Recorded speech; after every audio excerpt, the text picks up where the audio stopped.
भारत और यूएई किस तरह से देखती है इस रिश्ते को और किस तरह से आप परिभाषित करेंगी इस रिश्ते को, साथ ही साथ जो ये यात्रा है प्रधानमंत्री नरेंद्र मोदी की, कैसे देखेंगी इसको?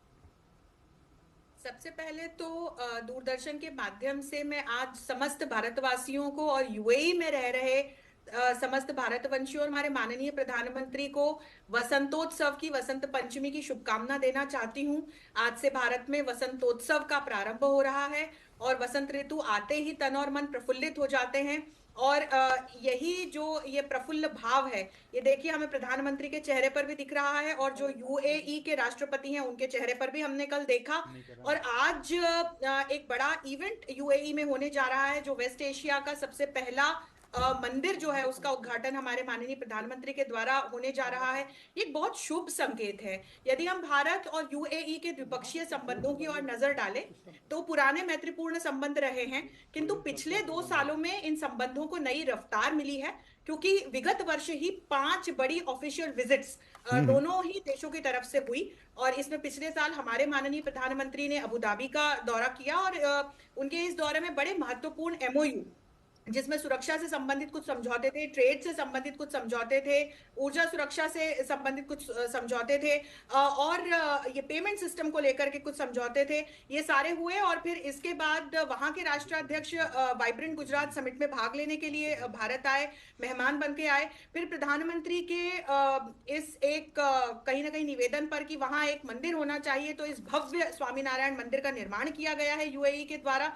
और हम देखें तो रक्षा और सुरक्षा के क्षेत्र में पहली बार जनवरी 2024 में हमने राजस्थान में दोनों ही देशों के बीच मिलिट्री एक्सरसाइज होते हुए देखी। तो ये एक बड़ा शुभ संकेत है कि जो एक व्यापारिक संबंध थे वो अब कहीं ना कहीं हम देख रहे हैं कि रक्षा के क्षेत्र में, सामरिक क्षेत्र में भी आगे बढ़ रहे हैं। और हम अपनी डायस्पोरा भी देखें तो वहां बड़ी एक सुदृढ़ डायस्पोरा, भारतीय जो लोग हैं, भारतीय मूल के लोग हैं, वो वहां पर इस वक्त मौजूद हैं। और वो न सिर्फ यूएई की इकोनॉमी को, वो भारत की इकोनॉमी को भी एक नई रफ्तार दे रहे हैं, नई गति दे रहे हैं। तो ऑल इन ऑल जब हम देखते हैं, हम तमाम ये अलग अलग क्षेत्रों को जब हम जोड़कर देखने का प्रयास करते हैं, तो यूएई और भारत के संबंध निश्चित तौर पर भविष्य की दृष्टि से मुझे सुनहरे नजर आते हैं। कल हमने देखा कि किस तरह से रुपी कार्ड का जो उद्घाटन है वो दोनों ही राष्ट्राध्यक्षों के द्वारा किया गया। इससे दोनों देशों में जो ये आम नागरिक हैं उनको एक दूसरे को पैसे भेज पाना सरल हो जाएगा। और इसी प्रकार से हम देख रहे हैं कि विज्ञान और तकनीकी के क्षेत्र में भी दोनों देश साझेदार बनकर आगे बढ़ रहे हैं। हम ये भी देख रहे हैं कि भारत के लिए जिस प्रकार से यूएई एक बहुत महत्वपूर्ण देश है, यूएई एक बहुत बड़ा इन्वेस्टर देश है भारत के लिए, यूएई के लिए भी भारत का एक बड़ा महत्व है सामरिक दृष्टि से। और यही कारण है कि जब दोनों ही देशों के बीच में वो विश्वास हम पुख्ता होते हुए देख रहे हैं, तो निश्चित तौर पर कूटनीतिक संबंध भी आगे जाएंगे। जी जी, निश्चित तौर पर आपने जिस विश्वास की बात कही एम्बेसडर सज्जनहार, वो विश्वास उसका जिक्र आपने भी किया था 2014 में जब नरेंद्र मोदी की अगुवाई में ये सरकार बनी थी। तो आपको याद होगा कि एक बड़ा प्रश्न उठाया जा रहा था कि जो खाड़ी के मुल्क हैं, जो देश हैं यहाँ के, उनके साथ में संबंध शायद बहुत अच्छे ना रहे, लेकिन हुआ उसका बिल्कुल उलट। इस ट्रांसफॉर्मेशन को कैसे देखते हैं? पिछले 10 वर्षों में किस तरह से ये तस्वीर बदली है, क्या बड़ी वजह मानते हैं इसको? निखिल, बहुत ही महत्वपूर्ण टिप्पणी दी है और बहुत ही महत्वपूर्ण प्रश्न उठाया है। और उसमें 2-3 चीजें मैं कहूंगा। एक तो है भारत की तरफ से हम उनके जो खाड़ी के देश हैं, यूएई है, सऊदी अरेबिया है, बहरीन है, ओमान है, उनके ऊपर हम ज्यादा तवज्जो देने लगे हैं, उनके ऊपर हम ज्यादा अपने संबंधों का ध्यान देने लगे हैं। पहले जैसे मैंने कहा, यूएई में 34 साल पहले एक भारतीय प्रधानमंत्री का वहां पर दौरा हुआ था। उसके बाद प्रधानमंत्री मोदी का 2015 में दौरा हुआ और उसके बाद 9 साल में वो ये 7वीं उनकी विजिट है। तो हमने बहुत ज्यादा वहां पर ध्यान दिया है। दूसरा, हमने ये समझा है जो ये केवल ट्रेड और इकोनॉमी के, निवेश और व्यापार के क्षेत्र में नहीं है, ये सामरिक क्षेत्र में हमारे लिए बहुत महत्वपूर्ण है, क्योंकि आतंकवाद हमारे लिए बहुत ही एक बड़ी चुनौती है। और जो ये देश थे, खाड़ी के देश थे, ये निखिल ये देखते थे भारत के साथ संबंधों को through the prism of Pakistan. और पाकिस्तान अपना हमेशा इस्लामिक कार्ड उसमें इस्तेमाल करता था। परंतु अब ये वाले जो देश हैं, चाहे यूनाइटेड अरब एमिरेट्स हो, सऊदी अरेबिया हो, ओमान हो, बहरीन हो, ये सब देश अब मॉडर्नाइजेशन की तरफ आ गए हैं। ये इतने कट्टरवादी और इतने कट्टरपंथी नहीं हैं जो जिससे कि इस्लामाइजेशन अपना हो, फंडामेंटलिज्म हो, एक्सट्रीमिज्म हो, वैसा नहीं है। वो अपने देशों को मॉडर्न बनाना चाहते हैं और इसमें वो देखते हैं जो अगर हमने आतंकवाद से लड़ाई करनी है तो भारत से अच्छा सहयोगी उनको और कोई नहीं मिल सकता है। इसीलिए भारत के साथ, जैसे अंशु ने अभी बड़ी अच्छी तरह बताया, जो यहाँ पर राजस्थान में हमारी एक्सरसाइजेस हुई और भी हमारे उन्होंने इंटरेस्ट जाहिर किया है। जो भारत के कुछ वेपन सिस्टम्स हैं वो भी वो इंपोर्ट करना चाहते हैं। देखिए, मैं आपको एक और चीज इसमें बताता हूं। जो जब ओआईसी का कुछ साल पहले 2018 में उन्होंने ओआईसी, भारत उसका सदस्य नहीं है। हम सबको मालूम है जो 1969 में क्या हुआ था और कैसे भारत को वहां से अटेंड भी नहीं करने दिया था उस समिट को। परंतु इस बारी यूएई ने 2018 में सुषमा स्वराज जी को वहां पर निमंत्रित किया, जो ओआईसी के फॉरेन मिनिस्टर्स को आप आकर वहां पर एड्रेस करिए। पाकिस्तान के विरोध के बावजूद भी। जी, पाकिस्तान के ऑपोजिशन के बावजूद उन्होंने कहा अगर आप भारत को बुलाएंगे तो हम नहीं आएंगे इसमें। तो उन्होंने कहा ठीक है, आपकी मर्जी है, आप मत आइए।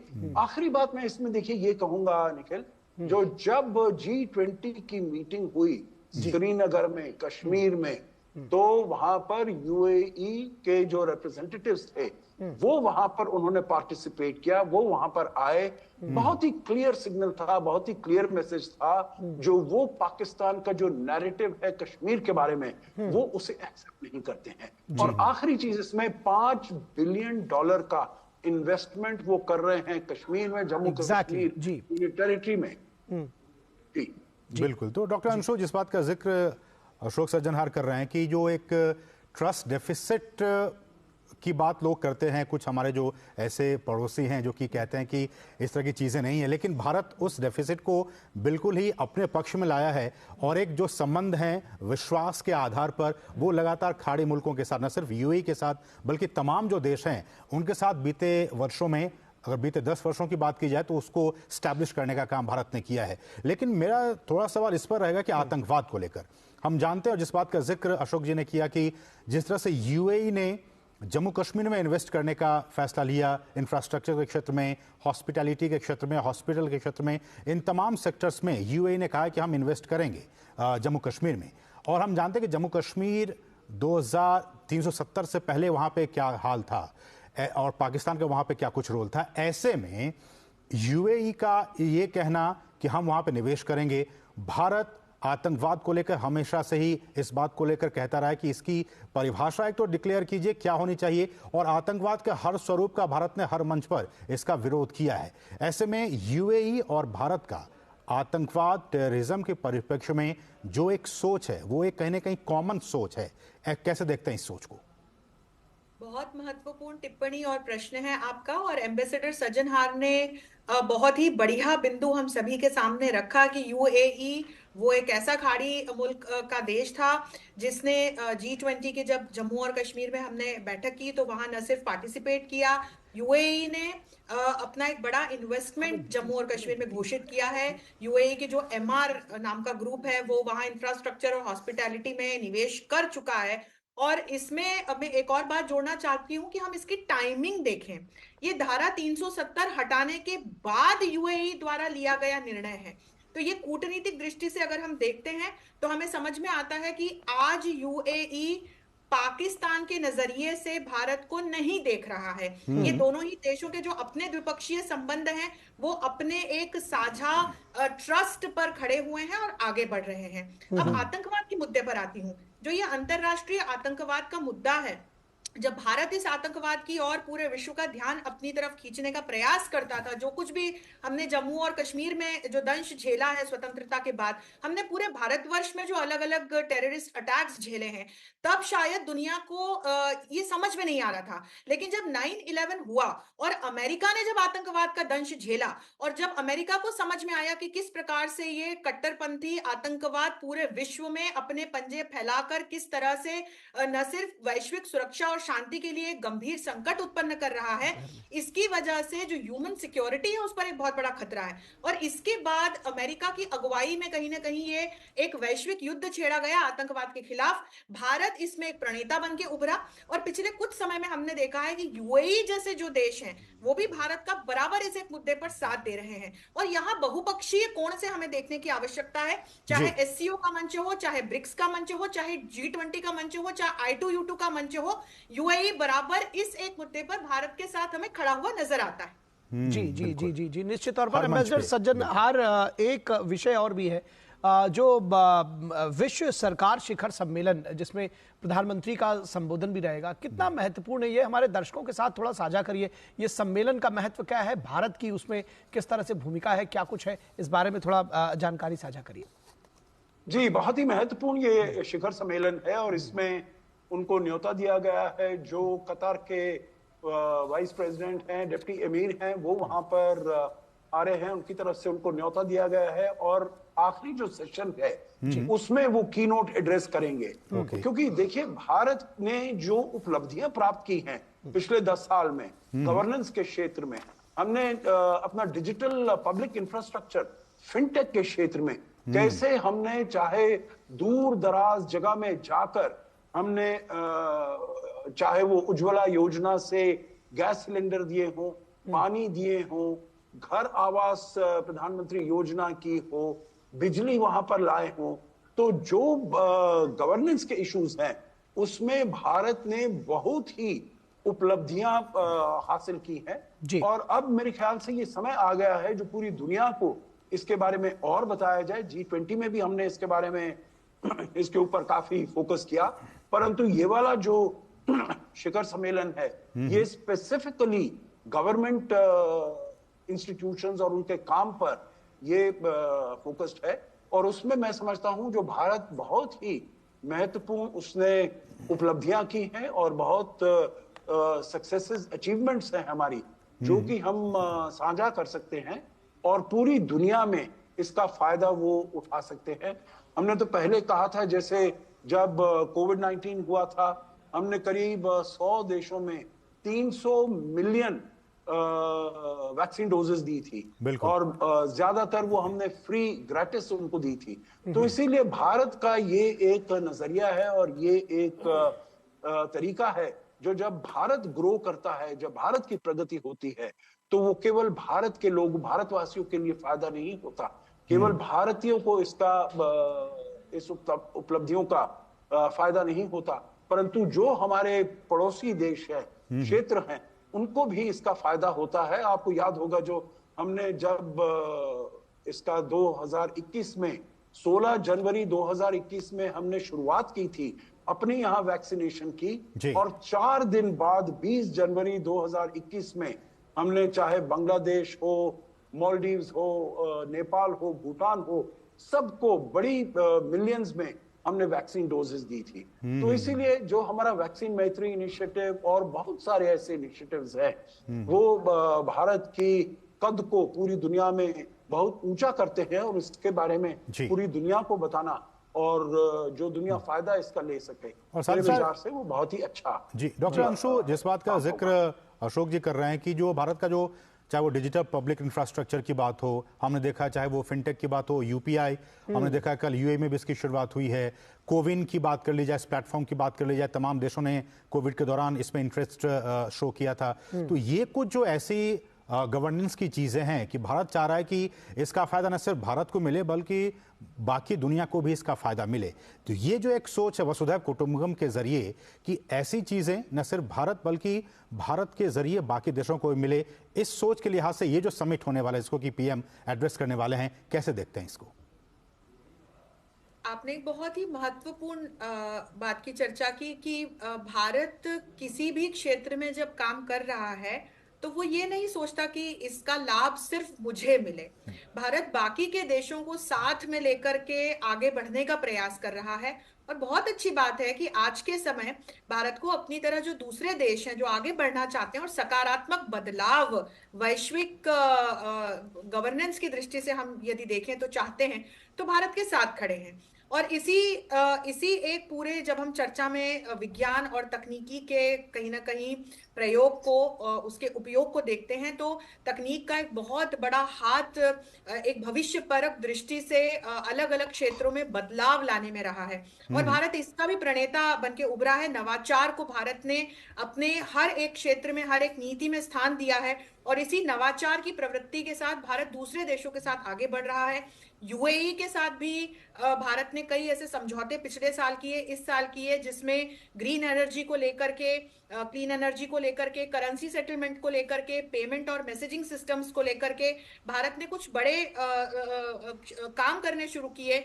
इनोवेटिव हेल्थ केयर की दृष्टि से हम देखें तो दोनों ही देश साथ में आगे बढ़ रहे हैं। और इस दृष्टि से जो ये समिट हो रहा है जिसमें कि 6 थीम्स हैं, तो इसमें भविष्य की दृष्टि से चाहे गवर्नेंस हो, आर्टिफिशियल इंटेलिजेंस का क्या रोल रहने वाला है, भविष्य का समाज कैसा रहने वाला है, भविष्य की शिक्षा कैसे होने वाली है, भविष्य का सस्टेनेबल डेवलपमेंट कैसा रहने वाला है, इसको लेकर के तमाम जो लीडर्स पार्टिसिपेट कर रहे हैं इस समिट में चर्चा करेंगे। तो इसमें हमारे माननीय प्रधानमंत्री के जो भी विचार है वो जानना तो महत्वपूर्ण रहेगा ही। बाकी के जो सदस्य देश हैं जो इसमें शिरकत कर रहे हैं, उनके लीडर्स किस तरह से भविष्य के विकास को देखते हैं, ये भी जानना बहुत महत्वपूर्ण रहेगा। हमारे प्रधानमंत्री कहते हैं यही समय है, सही समय है। तो मुझे लगता है कि बाकी के लीडर्स भी इससे सहमत होंगे और ये एक नवाचार की दृष्टि से आगे बढ़ने में अपना कहीं ना कहीं भरोसा भारत पर जताएंगे।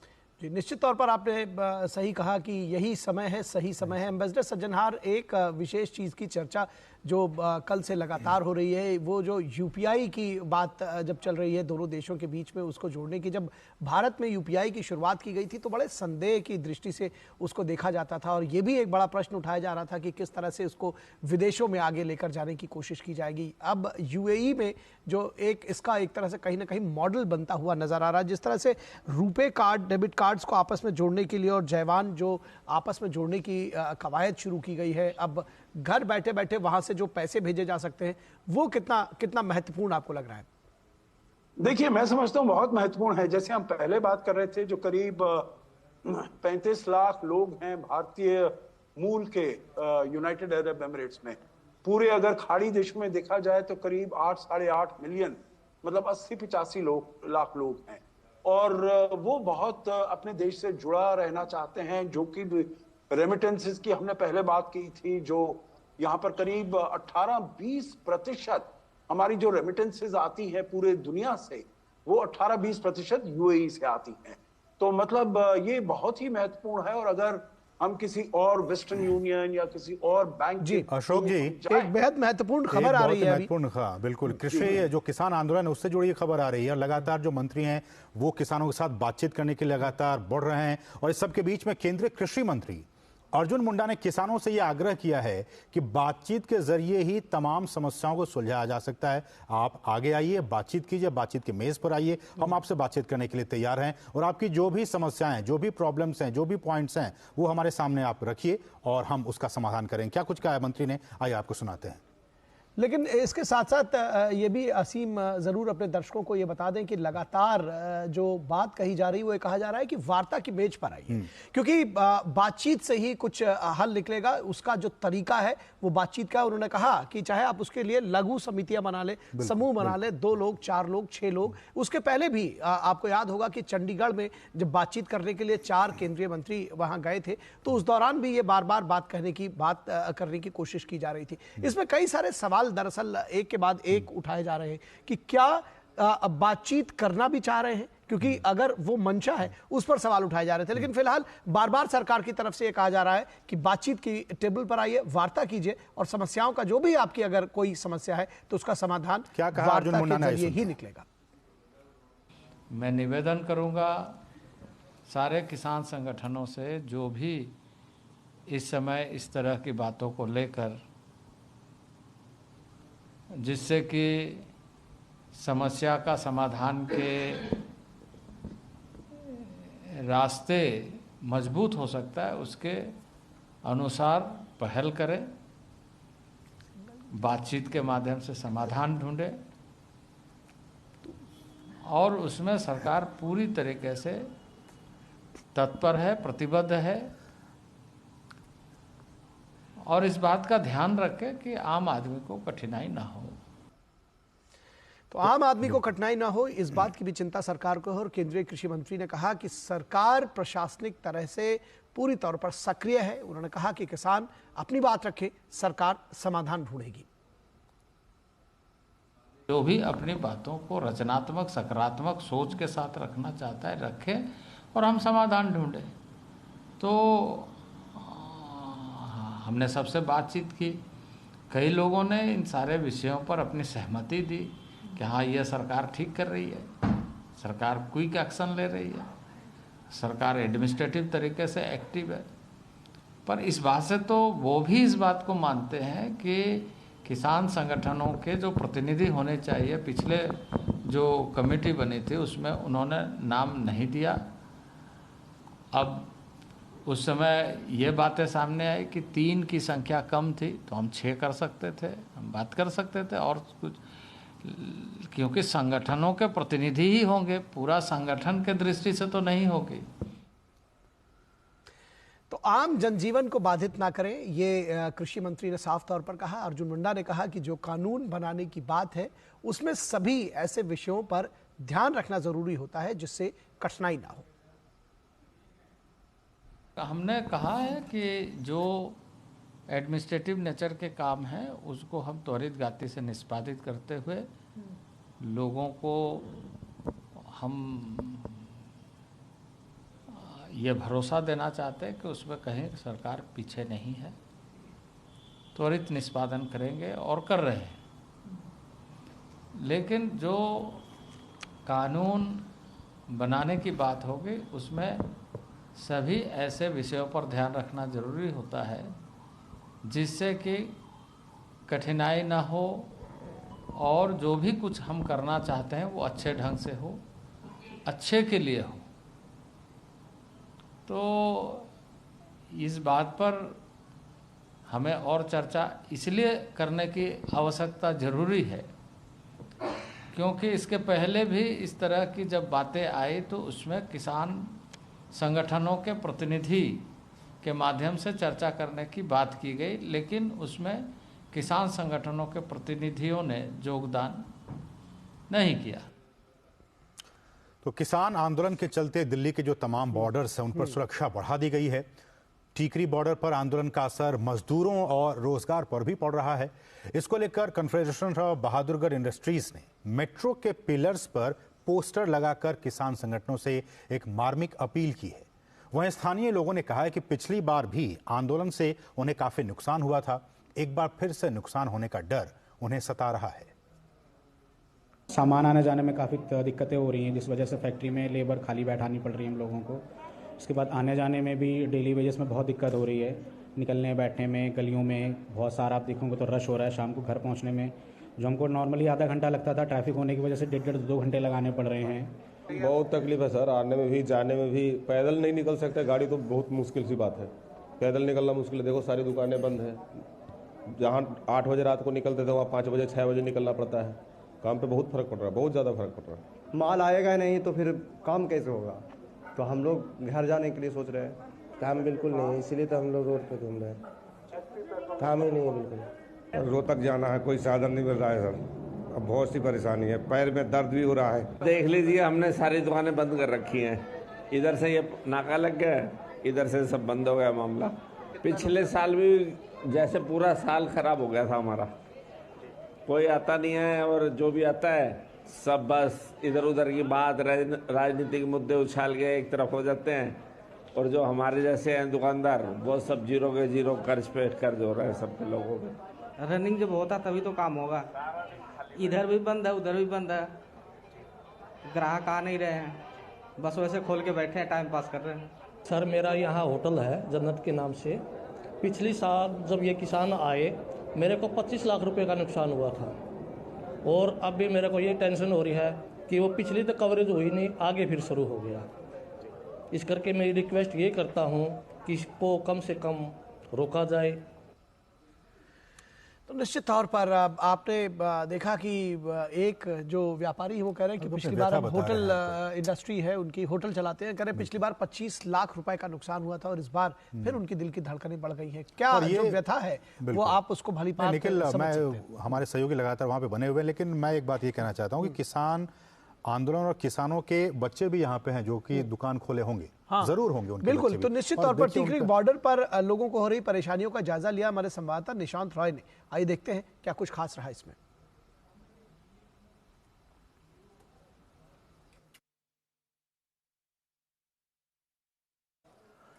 तो ये हम आपको दिखाएंगे किस तरह से लोग काफी परेशान हैं, जो लोग रोजगार के सिलसिले में दिल्ली आना चाह रहे हैं या फिर दिल्ली से बाहर के राज्यों में जाना चाह रहे हैं। चूंकि बॉर्डर्स पे लगातार जाम है, तमाम पे सुरक्षा के तमाम इंतजाम किए गए ताकि जो किसान आंदोलन है और उसमें जो जिस तरह से वो लोग उग्र रूप कई बार धारण कर लेते हैं, उसकी वजह से जो नुकसान होता है, इस वजह से लगातार वहाँ पे सरकार भी चौकस है, प्रशासन चौकस है ताकि किसी तरह कोई दिक्कत ना हो। लेकिन दिक्कतें हो रही हैं, रोजी रोजगार को लेकर काफ़ी दिक्कतें हो रही हैं। और इस सब के बीच हमारे सहयोगी निशांत रॉय ने क्या कुछ ग्राउंड जीरो पर जाकर जो लोग हैं उनसे जानना और उनसे समझने की ये कोशिश की कि किस तरह से इस बंद की वजह से, जो रास्ते बंद हैं उनकी वजह से उन्हें किस तरह की दिक्कतों का सामना करना पड़ रहा है। आइए आपको सुनाते हैं। किसान आंदोलन के चलते राजधानी दिल्ली के सभी बॉर्डर्स पर पूरी तरीके से कामकाज ठप नजर आ रहा है। इस समय हम टीकरी बॉर्डर पर खड़े हैं और आप देख सकते हैं कि दिल्ली पुलिस की तमाम बैरिकेडिंग आपको नजर आ रही है और दूसरी तरफ आपको दिखाना चाहेंगे जो तमाम मजदूर यहाँ पर काम करते हैं वो काम की तलाश में यहाँ पर खड़े हुए नजर आ रहे हैं। इसके अलावा सबसे बड़ी बात, आपको एक पोस्टर यहां पर लगाया गया है, सभी मेट्रो के पिलर्स पर लगाया गया है, वो दिखलाना चाहेंगे जहां पर लिखा है कि बहादुरगढ़ के उद्योगों और कर्मचारियों की तरफ से किसान भाइयों को विनम्र प्रार्थना, हमारे परिवार के लिए हमारा रोजगार चलने दे। यानी कि लगातार किसान आंदोलन से पहले भी टीकरी बॉर्डर की बात करें, सिंधु बॉर्डर की बात करें या राजधानी दिल्ली के अन्य बॉर्डर्स की बात करें तो कामकाज पूरी तरीके से ठप पड़ गया था।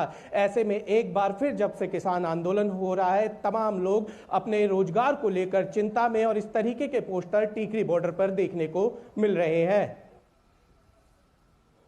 और आपने ग्राउंड जीरो से देखा किस तरह से लोग काफ़ी परेशान हैं, बैरिकेड्स की गई हैं सरकार की तरफ से, प्रशासन की तरफ से, लेकिन लोग काफ़ी परेशान हैं रोजी रोजगार को लेकर।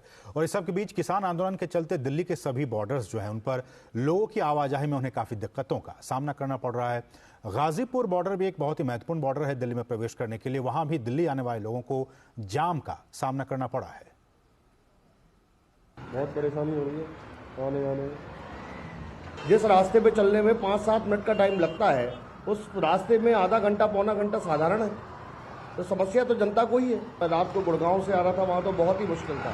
तो ये समस्या सारी जनता को ही है। दिक्कत हो रही है सर, काम धाम बिल्कुल रोड ब्लॉक कर दिए गए हैं, जाने के लिए रास्ता नहीं मिलता है। उस रास्ते से निकलते हैं हर जगह ट्रैफिक ही ट्रैफिक है। ज़्यादा कस्टमरों को टाइम लगता है, सवारी उतर करके चली जाती है, हम लोगों को बहुत ज़्यादा प्रॉब्लम है। तो पूरे रास्ते जाम कर रखे हैं और कई रास्ते आप देख ही रहे हो कैसे जाम लग रहा है, निकलने के लिए परेशानी हो रही है। जो आदमी आधे घंटे में अपनी ड्यूटी पहुंचता था वो बेचारा 2 घंटे में पहुंच रहा है। जाम के लिए बहुत परेशान है हम, क्या पूरी पब्लिक परेशान है। बहुत ज़्यादा ऑफिस जाने में भी दिक्कत होगी सर, बहुत ज़्यादा दिक्कत होगी हमें, बहुत प्रॉब्लम हो रही है, काफ़ी प्रॉब्लम्स हो रही है। लेकिन ऐसा नहीं है कि सरकार ने कुछ किया नहीं है। पिछले 10 साल के अपने कार्यकाल के दौरान मोदी सरकार ने किसान और कृषि को अपनी प्रमुख प्राथमिकता बताया है, प्रायोरिटी बताया है। इसके अलावा केंद्र सरकार समय समय पर किसानों की जो मांगे हैं उनके साथ साथ उनके विकास और उनकी बेहतरी के लिए अनेक कदम उठाती रही है। ये कुछ ग्राफिक्स समझने की कोशिश कीजिए किस तरह से सरकार जो है वो किसानों की भलाई के लिए लगातार बीते 10 वर्षों में काम की है। चाहे वो खेती किसानी की बात कर ली जाए और किसान सम्मान निधि की बात कर ली जाए। ये देखिए इतने 2.8 लाख करोड़ किसानों को जो है किसान सम्मान निधि दिया गया जी। प्रधानमंत्री फसल बीमा योजना से फसल नुकसान कवर का दायरा बढ़ा। समझने की जरूरत है, केवल 1.54 करोड़ रुपए की राशि दी गई। तकनीक के माध्यम से लगे बीमे जल्दी पास हो रहे। ई नाम मंडियां जो हैं वो रजिस्टर हुई 1398। देश भर के करोड़ों किसान अपनी फसल मनपसंद मंडी में बेचने लगे हैं। 50% रिटर्न की गारंटी सुनिश्चित करते हुए 22 फसलों को MSP दी गई है। नमो ड्रोन दीदी नाम की योजना चालू की गई। तो ये जो फहरिस्त है ये बहुत लंबी है। चौधरी चरण सिंह और डॉक्टर स्वामीनाथन को भारत रत्न दिया गया है, किसान नेता रहे हैं। कृषि बजट में पिछले 10 वर्षों में 5 गुना वृद्धि हुई है असीम। कृषि आधारित बुनियादी सेवा के लिए निवेश में जबरदस्त बढ़ोतरी हुई है। किसानों की हर जरूरत पूरा करने के लिए पीएम किसान समृद्धि केंद्र स्थापित किए गए हैं। उर्वरक उत्पादन और सब्सिडी में बढ़ोतरी की गई है। नीम कोटेड यूरिया की उपलब्धता बढ़ाई गई है। यूरिया अब सीधे किसानों के पास पहुंचता है। तो किसान सम्मान निधि के तहत किसानों को सालाना 6,000 रुपए दिए जा रहे हैं। 2.8 लाख करोड़ की सम्मान निधि अब तक आवंटित की जा चुकी है, बांटी जा चुकी है। वृद्धावस्था पेंशन दी जा रही है। फसल बीमा योजना जो उसका दायरा बढ़ाया गया है, 1.54 करोड़ की बीमा राशि दी गई है। तो कितना काम पिछले 10 वर्षों में लगातार काम किया है। बिल्कुल। और देखिए, आजादी के बाद पहली बार 50% रिटर्न की गारंटी सुनिश्चित करते हुए 22 फसलों के एमएसपी में ऐतिहासिक वृद्धि की गई है। नमो ड्रोन दीदी योजना की शुरुआत की गई और इससे ड्रोन की खरीदारी पर 80% राहत किसानों को दी गई है। महिलाओं की जो स्थानीय कृषि आपूर्ति श्रृंखला है उसमें भी महिलाओं की साझेदारी बढ़ी है। केंद्र सरकार द्वारा अन्नदाताओं का सम्मान करते हुए किसान पुत्र चौधरी चरण सिंह और हरित क्रांति के जनक प्रेरक रहे डॉक्टर एमएस स्वामीनाथन को अभी बीते दिनों ही भारत रत्न देने की घोषणा की गई है। तो ये कुछ ऐसे वो कदम बीते 10 वर्षों में सरकार ने उठाए हैं जिससे कि लगातार जो किसान हैं वो मजबूत होते जा रहे हैं। और न सिर्फ पुरुष बल्कि महिला किसान जो हैं उनके लिए भी सरकार लगातार काम कर रही है। और आपने सुना होगा, प्रधानमंत्री ने कई बार कहा है कि विकसित भारत जो कि हम बनाना चाह रहे हैं 2047 तक, उसके 4 स्तंभ हैं: युवा, किसान, गरीब और महिला। और समझिए कि किसान उसमें एक महत्वपूर्ण स्तंभ के तौर पर प्रधानमंत्री ने इस बात का जिक्र किया। और उन्हीं किसानों के लिए देखिए कि एमएसपी में उनके फसलों की लगातार वृद्धि की गई है। जो किसान सम्मान निधि है वो लगातार दिया जा रहा है। फसल बीमा योजना की बात की जा रही है। ड्रोन दीदी योजना की शुरुआत की गई है, क्योंकि तमाम जो खेती बाड़ी और किसानी से जुड़े हुए जो लोग हैं उनके लिए लगातार सरकार उनके हित के लिए, उनकी मजबूती के लिए लगातार सरकार काम कर रही है। ऐसे में बीते वर्षों में भी हमने देखा कि किस तरह से किसान आंदोलन किया गया, कुछ असामाजिक तत्व उसमें आ गए, डीरेल्ड हो गई ये सारी चीज़ें, बात बन नहीं पाई और किस तरह से हमने देखा कि अव्यवस्था की स्थिति पैदा हो गई थी। एक बार फिर से वो किसान ठीक है अपनी बात आप रखिए। और जब हम नीचे ब्रेकिंग न्यूज़ आपको बता रहे हैं कि अर्जुन मुंडा जो कि एक इंटरलॉक्यूटर के तौर पर बातचीत करने के लिए वहां पे गए थे किसानों के साथ, सरकार के प्रतिनिधि के तौर पर वो गए थे, किसानों से बातचीत उन्होंने की और उन्होंने अभी भी कहा कि प्रशासनिक अमला जो है, सरकारी अमला, प्रशासनिक अमला, वो लगातार एक्टिव है, सक्रिय है आपसे बातचीत करने के लिए। तमाम जो लघु समितियां हैं वो आप बनाइए, लघु समिति के तौर पर आप आइए, हमसे बातचीत कीजिए, बातचीत की मेज पर आइए, टेबल पर आइए, हम आपसे बातचीत करने के लिए तैयार हैं। मांगे हैं, ठीक है, हम उन मांगों को हम देखेंगे, समझेंगे और उसमें से जो फिजिबल है उसको सरकार लगातार ये कह रही है कि हम उसको मानेंगे, लेकिन आप बातचीत के टेबल पर तो आइए। इसलिए सरकार ये कोशिश कर रही है उन तमाम किसान नेताओं से, किसानों से कि आप आइए, सरकार लगातार सक्रिय है, एक्टिव है, बातचीत करने के लिए तैयार है। आप जो लघु समिति छोटे छोटे 4, 5, 6 के ग्रुप में आप आइए, हम आपसे बातचीत करेंगे और आपके जो भी मुद्दे हैं हम उनको सॉल्व करने की कोशिश करेंगे। लेकिन ये जो सिलसिला है, इस तरह से आप हुड़दंग करना और मारपीट करना, गोलियां चलना, ये सब अच्छी बातें नहीं होती हैं। आप देश के अन्नदाता हैं, आप किसान हैं, आपकी वजह से हम खा पी रहे हैं, लेकिन अगर आप इस तरह से कीजिएगा तो ये कोई आपको एक्सेप्ट नहीं करेगा, इस तरह की चीज़ें। लेकिन सरकार भी इस बात को समझती है कि कुछ आंदोलन जीवी जो लोग हैं वो अपनी राजनीतिक रोटी सेकने का काम इस पूरे आंदोलन के जरिए करते हैं। किसान अपनी जगह, उनकी मांगे हैं, लेकिन उस आंदोलन के जरिए जो कुछ असामाजिक तत्व, जो कुछ ऐसे लोग हैं जो कि इसमें घुस आए हैं, जो कि इस पूरे मामले को डीरेल करना चाहते हैं, सरकार लगातार कह रही है कि आप अपने बीच से ऐसे लोगों को हटाइए ताकि बातचीत का जो सिलसिला है वो हम जारी रख सके। हम आपको लगातार अपडेट देते रहेंगे। लेकिन इस सब के बीच किसान के बाद एक दूसरी जो महत्वपूर्ण खबर है वो पश्चिम बंगाल से जुड़ी हुई है। संदेशखाली, आपने देखा होगा, पढ़ा होगा अखबारों में, टीवी में, संदेशखाली घटना को लेकर पश्चिम बंगाल सरकार को घेरते हुए भाजपा के प्रवक्ता गौरव भाटिया ने कहा है कि महिलाओं के साथ हुए अन्याय पर सूबे की मुख्यमंत्री ममता बनर्जी की चुप्पी साधना एक गंभीर चिंता का विषय है। जो हमारी बहनें पश्चिम बंगाल में हैं, उनके साथ जो दुराचार किया गया है, जो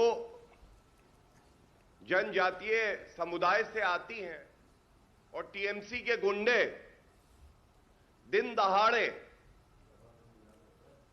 पिस्तौल लगाकर शोषण कर रहे हैं, बलात्कार कर रहे हैं हमारी बहनों का,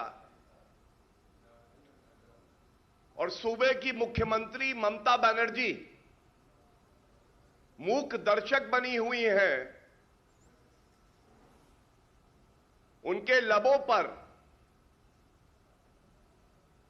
टीएमसी के गुंडों की टेप लगी हुई है, बहुत ही चिंताजनक है। तो बहुत ही शर्म की बात इसलिए भी कही जा सकती है क्योंकि उस सूबे की जो मुख्यमंत्री है वो खुद भी एक महिला है, ममता बनर्जी, और उनके होते हुए महिलाओं के साथ इस तरह से अन्याय हो रहा है, उनके साथ आपने देखा किस तरह की चीज़ें हुई हैं, ये अनएक्सेप्टेबल है। और इसी बात को लेकर बीजेपी कह रही है कि अगर आपको जंगल राज को कहीं देखना हो, समझना हो, तो आप बंगाल जाइए, वहाँ पे किस तरह से जंगल राज वहाँ पे हो गया है। और पूरे साल, चाहे वो इलेक्शन के दौरान हो, चुनाव के दौरान हो, राजनीतिक हत्याएं होती हैं, खून की होली खेली जाती है, वहाँ पे किस तरह से राजनीतिक मतभेद है वो अपनी जगह है, होनी भी चाहिए, लेकिन इसका ये मतलब नहीं कि आप उन्हें गोली मार दें, आप उनके साथ दुराचार करें, आप उनके साथ अन्याय करें। लेकिन बंगाल की धरती पर ये सारी चीज़ें हो रही हैं और वहाँ की मुख्यमंत्री ममता बनर्जी, जिस बात का जिक्र बीजेपी और वहाँ उनके प्रवक्ता गौरव भाटिया कर रहे थे कि वो अपने मुंह पे टेप चुप्पी बांधी हुई है, ये बहुत खल रहा है, ऐसा नहीं होना चाहिए। महिलाओं के साथ लगातार वहाँ पे अन्याय हो रहा है, दुराचार हो रहा है। ममता बनर्जी को इसके खिलाफ जरूर कुछ लफ्ज, कुछ शब्द बोलने चाहिए। तो बिल्कुल हम इस विषय पर लगातार आएंगे, जो भी इंपॉर्टेंट डेवलपमेंट्स होंगे, चाहे वो किसान आंदोलन को लेकर हो या फिर बंगाल को लेकर, हम आपको लगातार बताएंगे। लेकिन जो चर्चा है हम आज कर रहे हैं भारत और यूएई के संबंध को लेकर। जी, उस चर्चा को वहीं से वापस उठाना चाहेंगे जहां हमने छोड़ा था। हमारे साथ में नए मेहमान योगेश गुप्ता, पूर्व वरिष्ठ राजनयिक हैं। एम्बेसडर गुप्ता, बहुत स्वागत है आपका। और हमारे साथ doctor Anshu Joshi, school of international studies, JNU से जुड़ी हुई हैं। अंशु जोशी, इससे पहले हम चर्चा कर रहे थे जब रुपे कार्ड और जयवान का जो आपस में जो समझौता हुआ है, उसको जोड़ने के लिए आपस में समझौता हुआ है, कितना महत्वपूर्ण है, क्योंकि ये कहा जा रहा था कि जब यूपीआई भारत में लॉन्च हुआ था तभी उसके ऊपर बड़े सारे प्रश्न चिन्ह उठाए गए थे। अब उसने बॉर्डर्स क्रॉस कर दिया है कहीं ना कहीं, किस तरह से देखती हैं उसको? देखिए, जब यूपीआई भारत में लॉन्च हुआ था तो इसको लेकर कई संदेह जताए गए थे, लेकिन हमने देखा कि किस तरह से जो हमने भीम यूपीआई ऐप विकसित की, उसके जरिए न सिर्फ भारत में बल्कि हम अपने कुछ ऐसे सहयोगी देश देखें, तो चाहे नेपाल देखें, सिंगापुर देखें, हम यूएई जैसे देशों को देखें, वहां पर हम इसका एक सफलतापूर्वक उपयोग कर पा रहे हैं। कल जो ये रुपी कार्ड दोनों ही देशों के राष्ट्राध्यक्षों ने जारी किया है, ये दोनों ही देशों के द्वारा किए गए विगत वर्ष जो ये लोकल करेंसी सेटलमेंट को लेकर के एक समझौता हुआ था, इसकी दिशा में किया गया एक बड़ा प्रयास है। और एक और महत्वपूर्ण हम याद करें, जब ये रुपी कार्ड लॉन्च हो रहा था तो इसमें बायोमेट्रिक का प्रयोग किया गया। तो बायोमेट्रिक जैसी तकनीक का प्रयोग करके दरअसल हमने ये सुनिश्चित किया कि जो इस प्रकार के पेमेंट्स हैं, ये जो डिजिटल पेमेंट प्रणाली है, ये जितनी हो सके उतनी सिक्योर रहे, सेफ रहे, ताकि जो आम नागरिक इसका इस्तेमाल करे तो उसको किसी प्रकार का खतरा या किसी प्रकार की सुरक्षा संबंधित परेशानी ना हो। तो यूपीआई के द्वारा भारत ने डिजिटल तकनीक के माध्यम से जो ये पूरा पेमेंट सिस्टम है, न सिर्फ भारत में बल्कि एक वैश्विक स्तर पर एक नई प्रणाली का आगाज किया, और भारत को एक बड़ा समर्थन वैश्विक स्तर पर इस नवाचार के लिए प्राप्त हुआ है। और इसी को कल हमने यूएई के संदर्भ में भी देखा, और ये बड़ा योगदान हम ऐसे इस तरह से भी देख सकते हैं कि इसके बाद दोनों ही देशों के लोगों के द्वारा अपने अपने देशों की करेंसी के माध्यम से एक दूसरे के देश भेजना या किसी प्रकार की खरीदारी करना आसान हो जाएगा। और जो हम सेपा देखते हैं यूएई और भारत के बीच, या हम देख रहे हैं कि किस तरह से दोनों एक फाइनेंशियल इंटीग्रेशन करना चाह रहे हैं, फाइनेंशियल इंक्लूसिविटी लाना चाह रहे हैं, उसकी दिशा में ये एक बड़ा कदम है। ठीक है जी, जी, मैं अब चर्चा में लाना चाहूंगा योगेश गुप्ता जी, जो कि पूर्व राजनयिक हैं। योगेश जी, आपका भी स्वागत है हमारी इस विशेष चर्चा में। और योगेश जी, जिस बात की चर्चा हम कर रहे हैं कि लोकल करेंसी में अब ट्रेड होगा, व्यापार होगा, एक बहुत अच्छी शुरुआत है। लेकिन मेरा सवाल ये कि जिस तरह से पूरी दुनिया और कुछ देशों को छोड़ के, अमेरिका को छोड़ के डी डॉलराइजेशन की जब बात कर रहे हैं, डी डॉलराइजेशन में ये जो एक कदम है कि लोकल करेंसी में हम ट्रेड कर रहे हैं, भारत और यूएई, कैसे देखते हैं इस पूरे कदम को, इस पूरे इनिशिएटिव को? देखिए, बहुत अच्छा स्टेप है, क्योंकि अभी तक जो है वो हम लोगों की डिपेंडेंस डॉलर के ऊपर बहुत ज्यादा रही है।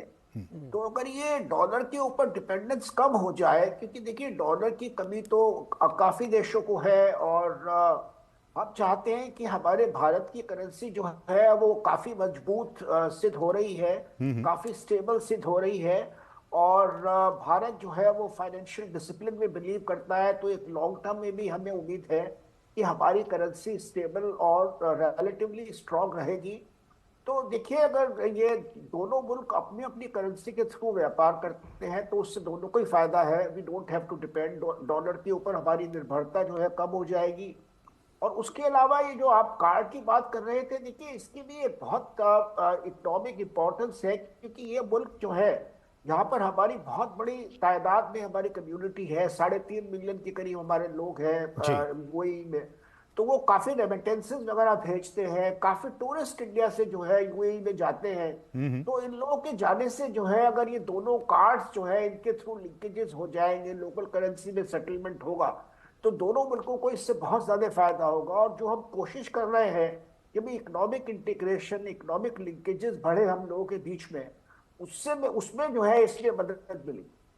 ठीक है डॉक्टर अंशु, आपका भी टेक मैं इस पे चाहूंगा कि किस तरह से डी डॉलराइजेशन से जो इंडियन रूपी है वो कितना मजबूत होगा, उससे इंडियन इकोनॉमी को और इंडियन रूपी को कितना फायदा होगा? डॉक्टर अंशु जी यही सवाल आपसे कि डी डॉलराइजेशन से और हम जब लोकल करेंसी में अब ट्रेड करेंगे उससे कितना फायदा इंडियन इकोनॉमी को और जिसके साथ हम ट्रेड कर रहे हैं उस इकोनॉमी को, और साथ ही साथ इंडियन रूपी का जो वैल्यू है और जो उसकी एक्सेप्टेंस है ग्लोबल मार्केट में, कितनी बढ़ेगी उससे? देखिए, हम यदि वैश्विक अर्थव्यवस्था की ओर नजर डालें तो इस बात से हम में से कोई इनकार नहीं कर सकता कि वर्तमान व्यवस्था में कहीं ना कहीं यूएसडी की सबसे बड़ी भूमिका है। अमेरिका का इसीलिए कहीं ना कहीं वैश्विक अर्थव्यवस्था पर हम एक प्रभुत्व देखते हैं। पर पिछले महीनों में हमने ये भी देखा कि जब यूएस में डेट डेफिसिट हुआ तो उसकी वजह से कितना बड़ा खतरा वैश्विक अर्थव्यवस्था पर मंडराया, और इस बात का की चेतावनियां भी जताई जाने लगी। और फिर वहां जो भी आंतरिक अपने निर्णय हुए, तो वहां पर जब डेट सीलिंग बढ़ाई गई तो उसके बाद पूरे विश्व ने राहत की सांस ली। तो इस चीज को लेकर के रशिया और अमेरिका का हम एक कहीं ना कहीं देखते हैं दोनों के बीच, जहां पर पुतिन बार बार इस बात को कहते आए थे कि जो ये डॉलराइजेशन है अर्थव्यवस्था का वैश्विक स्तर पर, इसको समाप्त किए जाने की आवश्यकता है। तो कई एक्सपर्ट्स ने इस प्रकार से इसको लिया या इस पर टिप्पणियां की कि भाई ये रशिया और अमेरिका के आपस की लड़ाई है, तो इसमें पुतिन इस तरह की बात कहते हैं। लेकिन पिछले दिनों जब ये संकट मंडराया तब हम सभी के समझने की बात है कि पुतिन ने जो ये एक महत्वपूर्ण बात कही थी, और इसीलिए भारत और रशिया के बीच में रुपये और रूबल में ट्रेड होता आया है। तो ये कितनी महत्वपूर्ण बात थी। हम आज की दुनिया को जब देख रहे हैं, हम जब ग्लोबल साउथ की दुनिया को देख रहे हैं, हम करेंसीज के बीच के आदान प्रदान और उसके बीच के जो उनके आपस के मूल्य का जो एक अंतर होता है, जब उसको समझने की कोशिश करते हैं, तो किसी भी देश के लिए ये बहुत महत्वपूर्ण है कि उसकी जो करेंसी है वो न सिर्फ वैश्विक स्तर पर अपनाई जाए।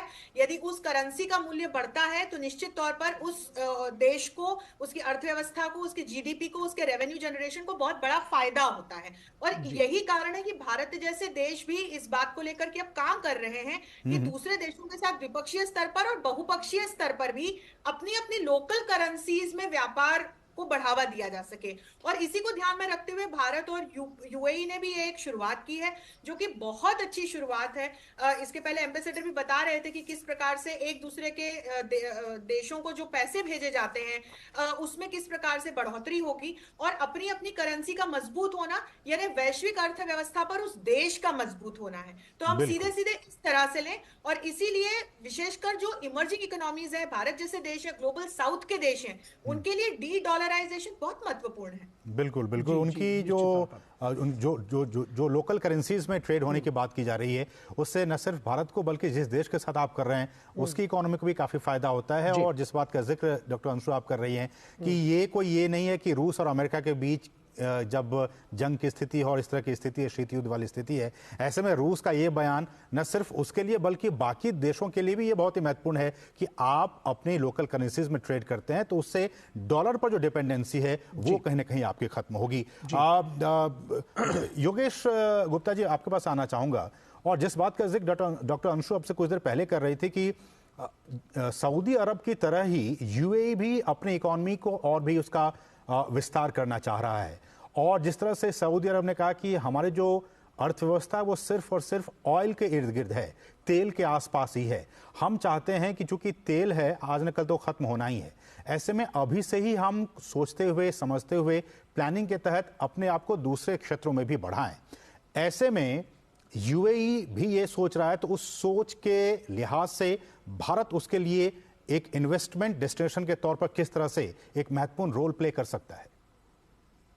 हाँ, देखिए ये भी एक इम्पोर्टेंट इसका एस्पेक्ट है, क्योंकि अभी देखिए जब तेल के प्राइसेस बढ़े पिछले 2 सालों में, तो इन कंट्रीज को बहुत इनकी इनकम्स हुई, क्योंकि ऑयल के प्राइसेस काफी बढ़ गए थे।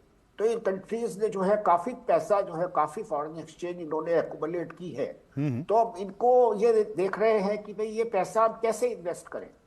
तो अब भारत जो है एक सबसे कुछ ही सालों में जो है तेल और गैस वगैरह का सबसे बड़ा कंज्यूमर के रूप में जो है वो उभर के आने वाला है, क्योंकि चीन की जो कंजम्पशन है, चाइना का जो कंजम्पशन है वो कम हो रहा है। चाइना की इकोनॉमी जो है थोड़ा नीचे जा रही है और भारत की जो इकोनॉमिक ग्रोथ है वो बढ़ रही है। तो इसलिए भारत में योगेश जी मैं आपको रोकना चाहूंगा। कुछ तस्वीरें हमारे पास लेटेस्ट वहां से तस्वीरें आ रही हैं यूएई से।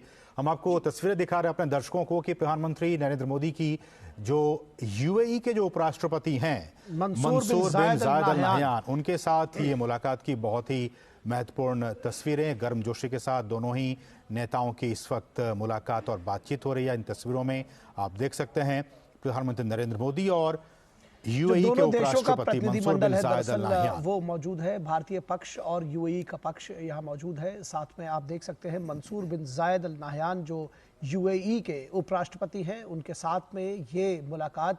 और इन तस्वीरों में असीम जो गर्मजोशी है वो ख़ास तौर पर देखी जा सकती है। और जब हम बात करते हैं दोनों देशों के बीच में रिश्तों की प्रगाढ़ता की, राष्ट्रपति अल नहयान के साथ में जिस तरह से गर्मजोशी का एक रिश्ता दिखा था, वही गर्मजोशी जो दूसरे नेताओं के साथ में, क्योंकि वो जो टॉप लीडरशिप है उसकी जो मैसेजिंग होती है वो नीचे तक जाती है। और वो साफ तौर पर देखा जा सकता है कि किस तरह से मंसूर बिन जायद अल नहयान जो कि उपराष्ट्रपति हैं, उनके साथ में ये जो द्विपक्षीय स्तर की जो बातचीत हो रही है, दोनों देशों का प्रतिनिधिमंडल साथ में जुड़ा बैठा हुआ है, वो कितनी महत्वपूर्ण है।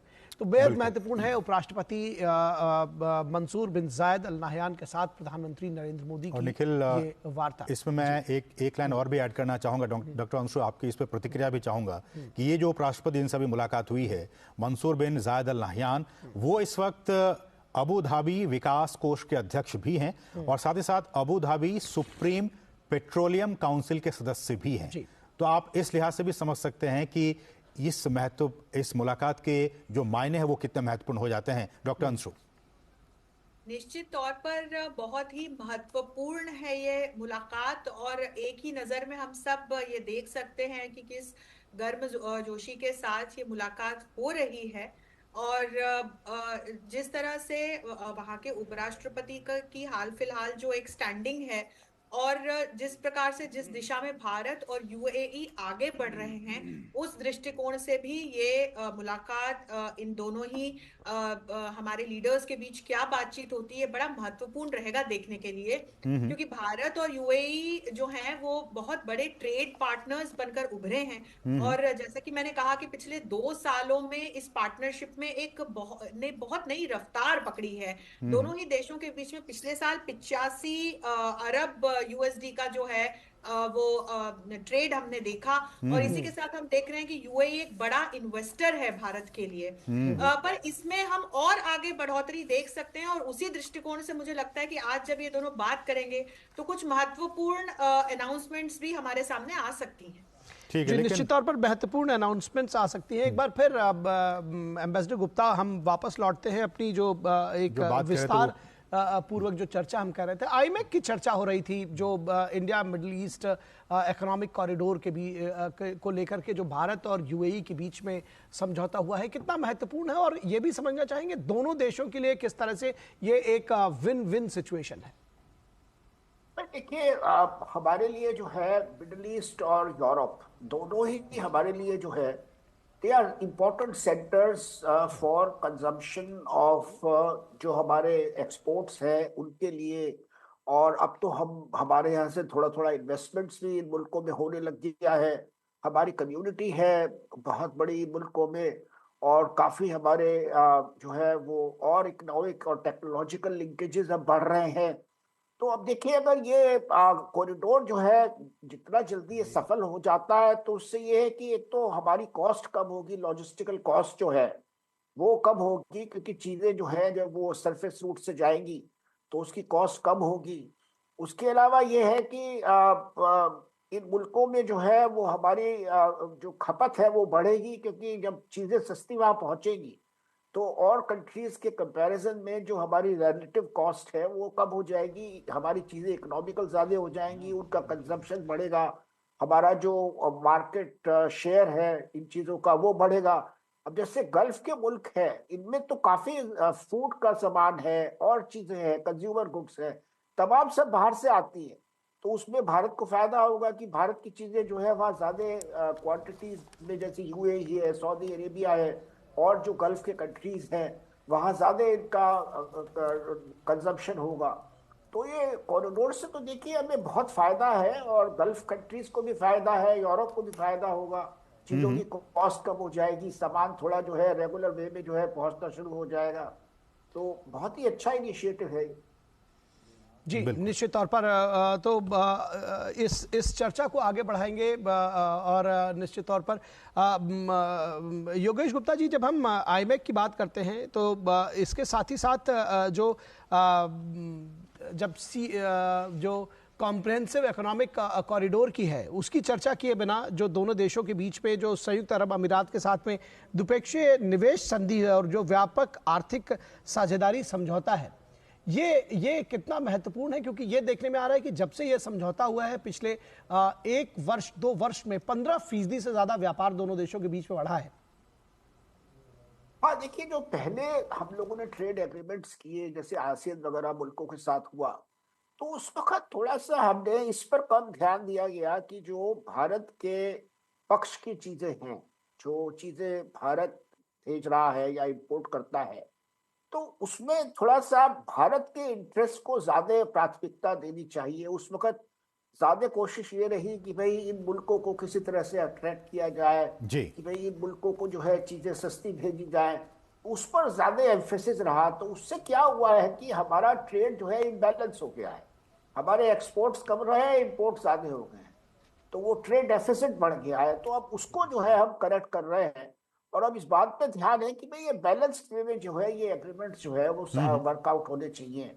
और ये जो नए एग्रीमेंट्स वर्कआउट हुए हैं, जैसे UAE के साथ है, ऑस्ट्रेलिया के साथ है, और जो मुल्कों के साथ UK के साथ हो रहे हैं, अब उसमें ये बैलेंस जो है टैरिफ्स का है और बाकी कंसेशंस हैं, एक बैलेंस वे में हो, ये इस पर बहुत अब एम्फेसिस है। लेकिन अभी भी डॉक्टर अंशु, एक सवाल आपसे, फिर आप हमसे विदा ले सकती हैं। बहुत सारे जो जानकार हैं वो इसी बात को लेकर चिंता जाहिर कर रहे हैं, जिस बात का जिक्र योगेश जी कर रहे हैं, कि जो नॉन टैरिफ बैरियर्स है उसको भी अभी भी, हालांकि बहुत सारे खत्म कर दिए गए हैं, लेकिन अभी भी कुछ ऐसे नॉन टैरिफ बैरियर्स हैं जिनको की खत्म करने की जरूरत है। देखिए, एक महत्वपूर्ण बिंदु हम ये समझे, एम्बेसडर गुप्ता जी ने बहुत महत्वपूर्ण बात कही, और इसमें हम ये चीज समझेंगे जो UAE का टैरिफ स्ट्रक्चर है वो GCC के स्ट्रक्चर से अलाइंड है। तो ये जो नॉन टैरिफ बैरियर्स हैं इसका मुद्दा महत्वपूर्ण हो जाता है। लेकिन यहाँ भारत की जो एक सोच है वो ये है कि जब हम यूएई के साथ अलाइन होते हैं और यूएई जिस प्रकार से जीसीसी के साथ यानी कि गल्फ कोऑपरेशन काउंसिल के देशों के साथ अलाइंड है, तो यहाँ पर सीधे सीधे यूएई को फ्री ट्रेड एक्सेस है इनके सदस्य देशों का, यानी चाहे सऊदी अरब ले लें या बहरीन ले लें या कतर ले लें या ओमान ले लें या जॉर्डन ले लें या सीरिया, लीबिया, यमन ले लें, इराक ले लें, लेबनान ले लें, मोरक्को ले लें, ये सारे जो देश हैं जीसीसी के, इनके साथ यूएई कहीं ना कहीं बायलैटरल और मल्टीलैटरल फ्री ट्रेड अग्रीमेंट से जुड़ा हुआ है। तो भारत और यूएई यदि साथ में आगे बढ़ते हैं और ये जो हमें नॉन टैरिफ बैरियर्स का जो मुद्दा आता है, तो वहां कहीं ना कहीं हम इस चीज को ध्यान में रखते हुए संयुक्त रूप से आगे बढ़ सकते हैं और इसमें हमें एक बड़ी सफलता प्राप्त हो सकती है। तो आपके कहने का मतलब कि नॉन टैरिफ बैरियर्स को खत्म करने के लिए यूएई को क्या जीसीसी से अनुमति लेनी पड़ेगी?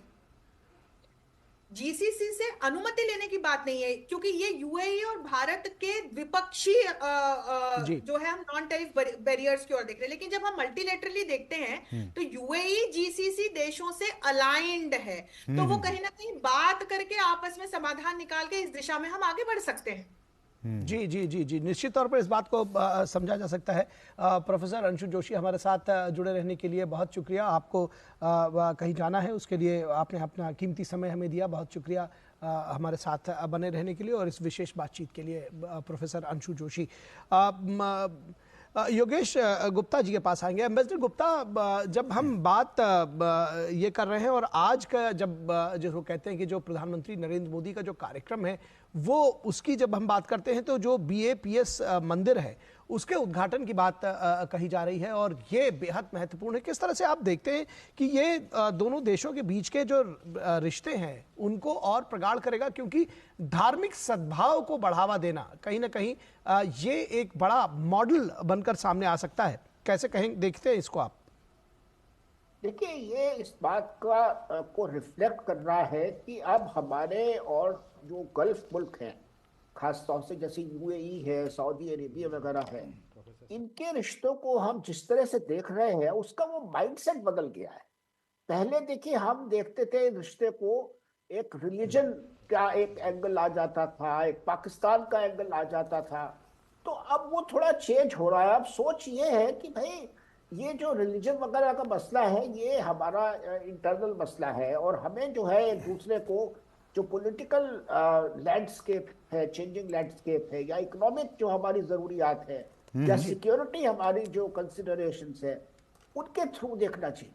और दूसरी बात ये है कि ये जो गल्फ के मुल्क हैं इनमें जो पहले सोच थी कि भाई ये रिलीजन के ऊपर बहुत एम्फेसिस था, कहीं ना कहीं थोड़ा सा वो जो ऑर्थोडॉक्स कंजर्वेटिव फोर्सेस है, ऑर्थोडॉक्स कंजर्वेटिव ग्रुप्स है, उनको ये बढ़ावा दे रहे थे, वहां पे वो सब भी अब बंद हो गया। वहां पे अब वो लोग भी अब ये सोच रहे हैं कि नहीं, हमें जो है इंक्लूसिव पॉलिसी फॉलो करनी है, हमें सबको साथ, सभी ग्रुप्स को साथ लेके चलना है, हमें सभी का पॉलिटिकल इकोनॉमिक डेवलपमेंट करना है, हमें अपने देश को आगे ले जाना है।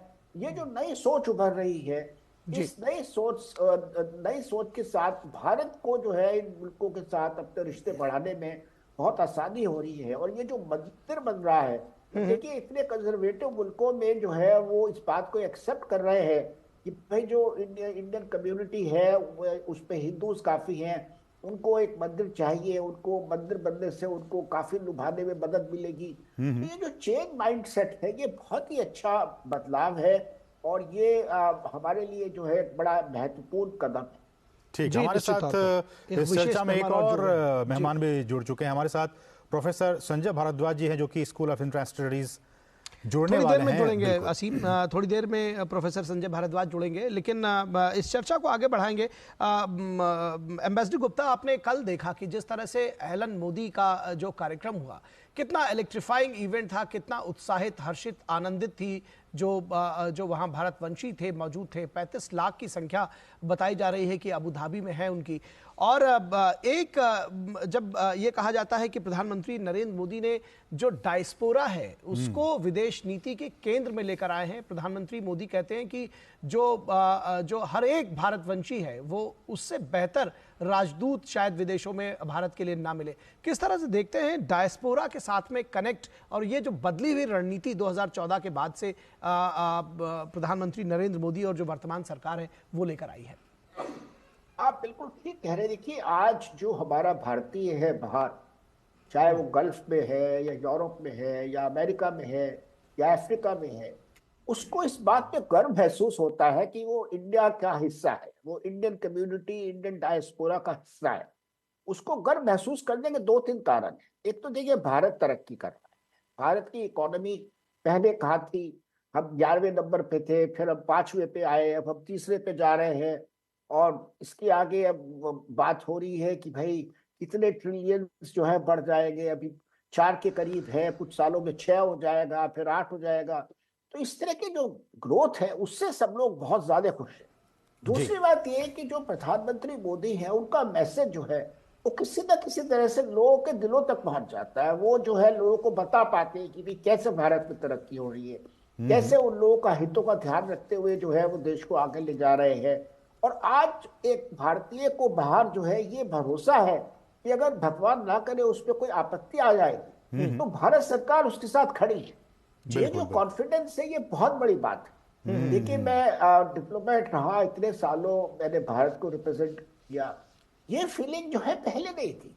पहले भारत गरीब था, कमजोर था। ये फीलिंग अब आई है कुछ सालों से कि भारत जो है एक स्ट्रॉन्ग मुल्क के रूप में उभर रहा है। हमारी लीडरशिप जो है वो स्ट्रॉन्ग है। अगर हम किसी न किसी दिक्कत में या मुसीबत में पड़ जाते हैं तो हमारे लिए हमारी सरकार खड़ी है, वो इंटरवीन करेगी और वो हमें जो है हमारे हितों का ध्यान रखेगी, हमें बचा लेगी, हमें सुरक्षित यहाँ से निकाल लेगी। अभी देखिए कतार में हुआ, उससे पहले यूक्रेन में हमें देखने को मिला। वहां पे भी कहीं भारतीय कम्युनिटी को दिक्कत आ रही है तो फौरन प्रधानमंत्री खुद जो है इस पे इनिशिएटिव लेके जो है वो इंडियन कम्युनिटी को हेल्प करने के लिए फौरन कदम उठाते हैं। और इसी तरह से आज विदेश मंत्रालय जो है, अगर वहां पे कोई मैसेज भेजता है कि मुझे दिक्कत है वीजा में, पासपोर्ट में या कोई और प्रॉब्लम होती है, तो फौरन वो विदेशी में हमारे एम्बेसी में या हाई कमीशन में मैसेज आता है कि भी आप इनको देखिए, इनसे मिलिए, इनको हेल्प करिए। तो ये जो रेस्पॉन्सिवनेस है ना, ये बहुत बढ़ गई। बिल्कुल। और हमारे साथ एक और खास मेहमान निखिल जुड़ चुके हैं। हमारे साथ प्रोफेसर संजय भारद्वाज जी हैं, जो कि school of international studies JNU से वो हैं। तो प्रोफेसर संजय, आपका भी बहुत बहुत स्वागत है इस चर्चा में। और इस चर्चा को आगे बढ़ाएं। जिस बात को एम्बेसडर गुप्ता ने जहां छोड़ा है, अगर उसी से आगे आपके साथ इसको लेके जाना चाहे प्रोफेसर संजय भारद्वाज, कि जो एक गौरव का भाव, पहले ये कहा जाता था कि ब्रेन ड्रेन है और जो भारत के जो अच्छे पढ़े लिखे लोग हैं वो विदेशों में सर्व करने के लिए चले जाते हैं। आज वही भारत के लिए एसेट हो रहे हैं और अब ये कहा जा रहा है कि वो जो है भारत की स्थिति को विदेशों में सुदृढ़ कर रहे हैं। कैसे देखते हैं इस बदली हुई नीति को? देखिए, 2-3 बातें इसमें साफ हैं कि जो मिडिल ईस्ट में भारत का जो वर्कर्स जाता है वो 3 कैटेगरी का होता है। एक होता है स्किल्ड वर्कर होता है, एक सेमी स्किल्ड होता है, एक अनस्किल्ड वर्कर होता है।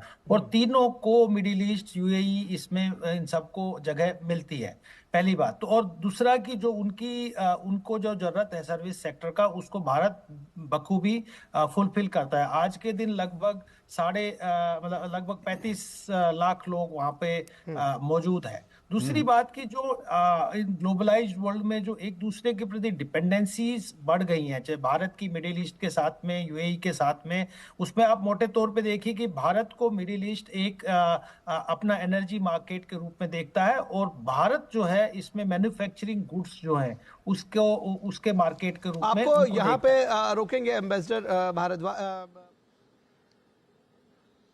वर्ल्ड गवर्नमेंट समिट में कीनोट एड्रेस देना मेरे लिए बहुत सम्मान की बात है, बहुत सम्मान की बात है। और मुझे तो ये सौभाग्य दूसरी बार मिल रहा है। मैं हिज हाइनेस शेख मोहम्मद बिन राशिद जी का इस निमंत्रण और गर्मजोशी से भरे स्वागत के लिए बहुत बहुत आभारी हूं। मैं अपने brother his highness Sheikh Mohammed bin Zayed का भी आभार व्यक्त करता हूं। हाल के दिनों में मुझे उनसे कई बार मिलने का मौका मिला है। वो सिर्फ लीडर ऑफ विजन ही नहीं है, बल्कि लीडर ऑफ रिजॉल्व और लीडर ऑफ कमिटमेंट भी है। साथियों, वर्ल्ड गवर्नमेंट समिट दुनिया भर के थॉट लीडर्स को एक मंच पर लाने का एक बड़ा माध्यम बन चुकी है।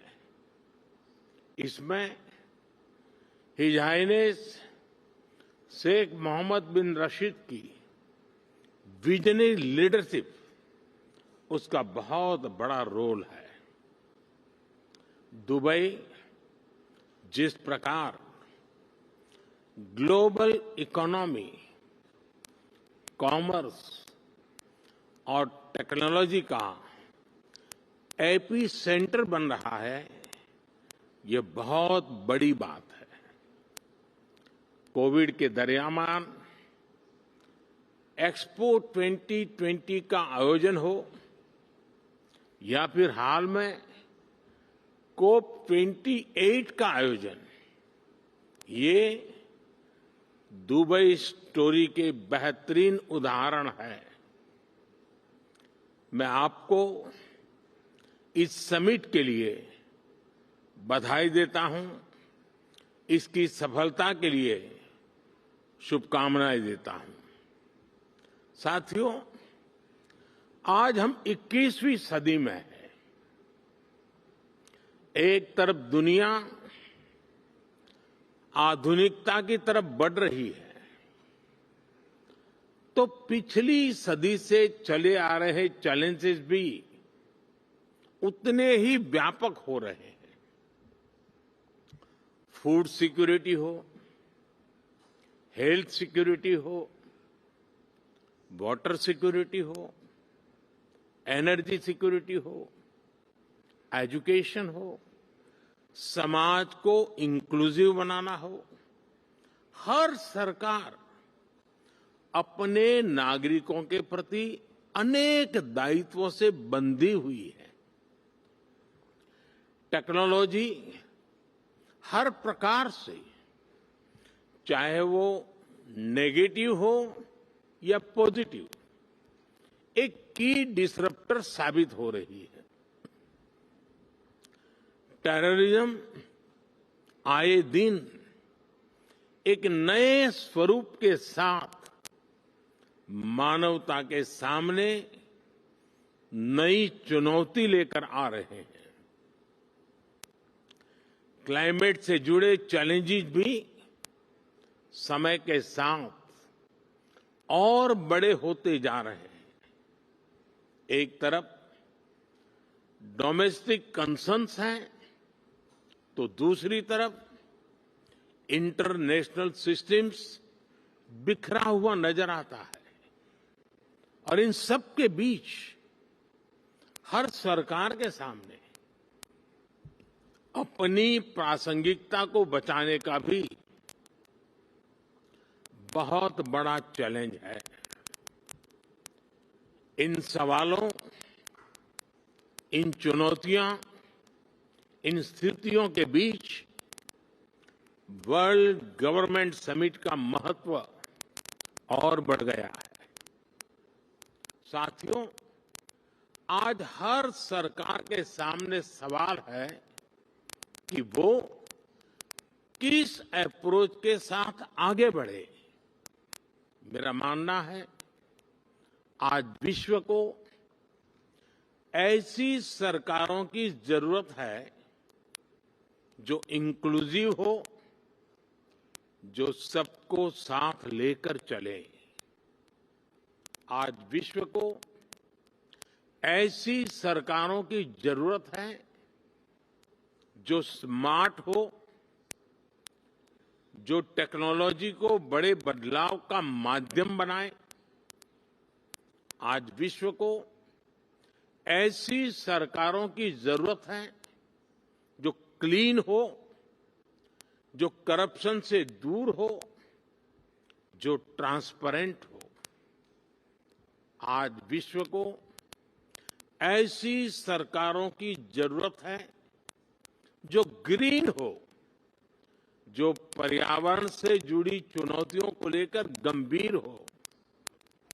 आज विश्व को आवश्यकता है ऐसी सरकारों की जो ease of living, ease of justice, ease of mobility, ease of innovation और ईज ऑफ डूइंग बिजनेस को अपनी प्राथमिकता बनाकर चले।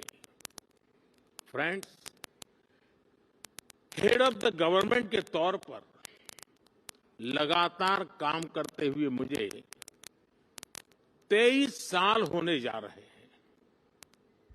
मैंने 13 साल भारत के एक बड़े स्टेट गुजरात की सरकार में रहते हुए लोगों की सेवा की है और अब मुझे सेंट्रल गवर्नमेंट में देशवासियों की सेवा करते हुए 10 साल होने जा रहे हैं। मैं मानता हूं कि सरकार का अभाव भी नहीं होना चाहिए और सरकार का दबाव भी नहीं होना चाहिए, बल्कि मैं तो ये मानता हूं कि लोगों की जिंदगी में सरकार का दखल कम से कम हो।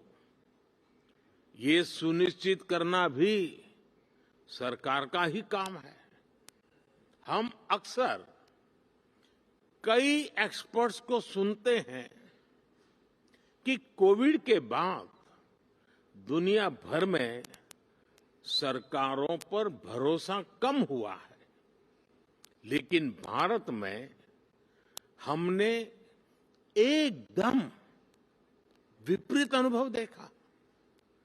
बीते वर्षों में भारत सरकार पर देश के लोगों का भरोसा और मजबूत हुआ है। लोगों को हमारी सरकार के इंटेंट और कमिटमेंट दोनों पर पूरा भरोसा है। ये कैसे हुआ? क्योंकि हमने गवर्नेंस में जन भावनाओं को प्राथमिकता दी है। हम देशवासियों की जरूरत के प्रति संवेदनशील है। हमने लोगों की जरूरतों और लोगों के सपनों दोनों को पूरा करना पर ध्यान दिया है। इन 23 वर्षों में सरकार में मेरा सबसे बड़ा सिद्धांत रहा है मिनिमम गवर्नमेंट, मैक्सिमम गवर्नेंस। मैंने हमेशा ऐसा एनवायरनमेंट क्रिएट करने पर जोर दिया है जो नागरिकों में एंटरप्राइज और एनर्जी दोनों को और बढ़ाएं। हम टॉप डाउन और बॉटम अप अप्रोच के साथ साथ होल ऑफ सोसाइटी अप्रोच को लेकर भी चले हैं। हमने होलिस्टिक अप्रोच पर बल दिया, पीपल्स पार्टिसिपेशन को सर्वोच्च प्राथमिकता दी। हमने प्रयास किया कि कोई अभियान भले ही सरकार शुरू करे, लेकिन समय के साथ देश की जनता उसकी बागडोर खुद संभाल ले।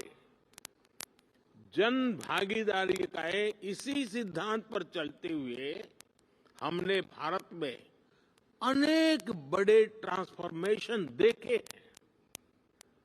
हमारी सैनिटेशन ड्राइव हो,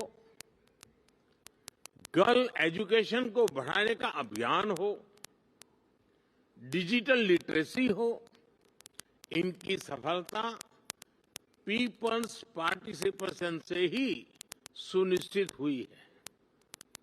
साथियों, सोशल और फाइनेंशियल इंक्लूजन हमारी सरकार की प्राथमिकता रही है। हमने 50 करोड़ से ज्यादा ऐसे लोगों को बैंकिंग से जोड़ा जिनके पास बैंक अकाउंट नहीं था। हमने उनको जागरूक करने के लिए बड़ा अभियान चलाया। आज इसी का परिणाम है कि आज हम फिनटेक में, डिजिटल पेमेंट्स में बहुत आगे निकल गए हैं। हमने विमेन लेड डेवलपमेंट को बढ़ावा दिया है।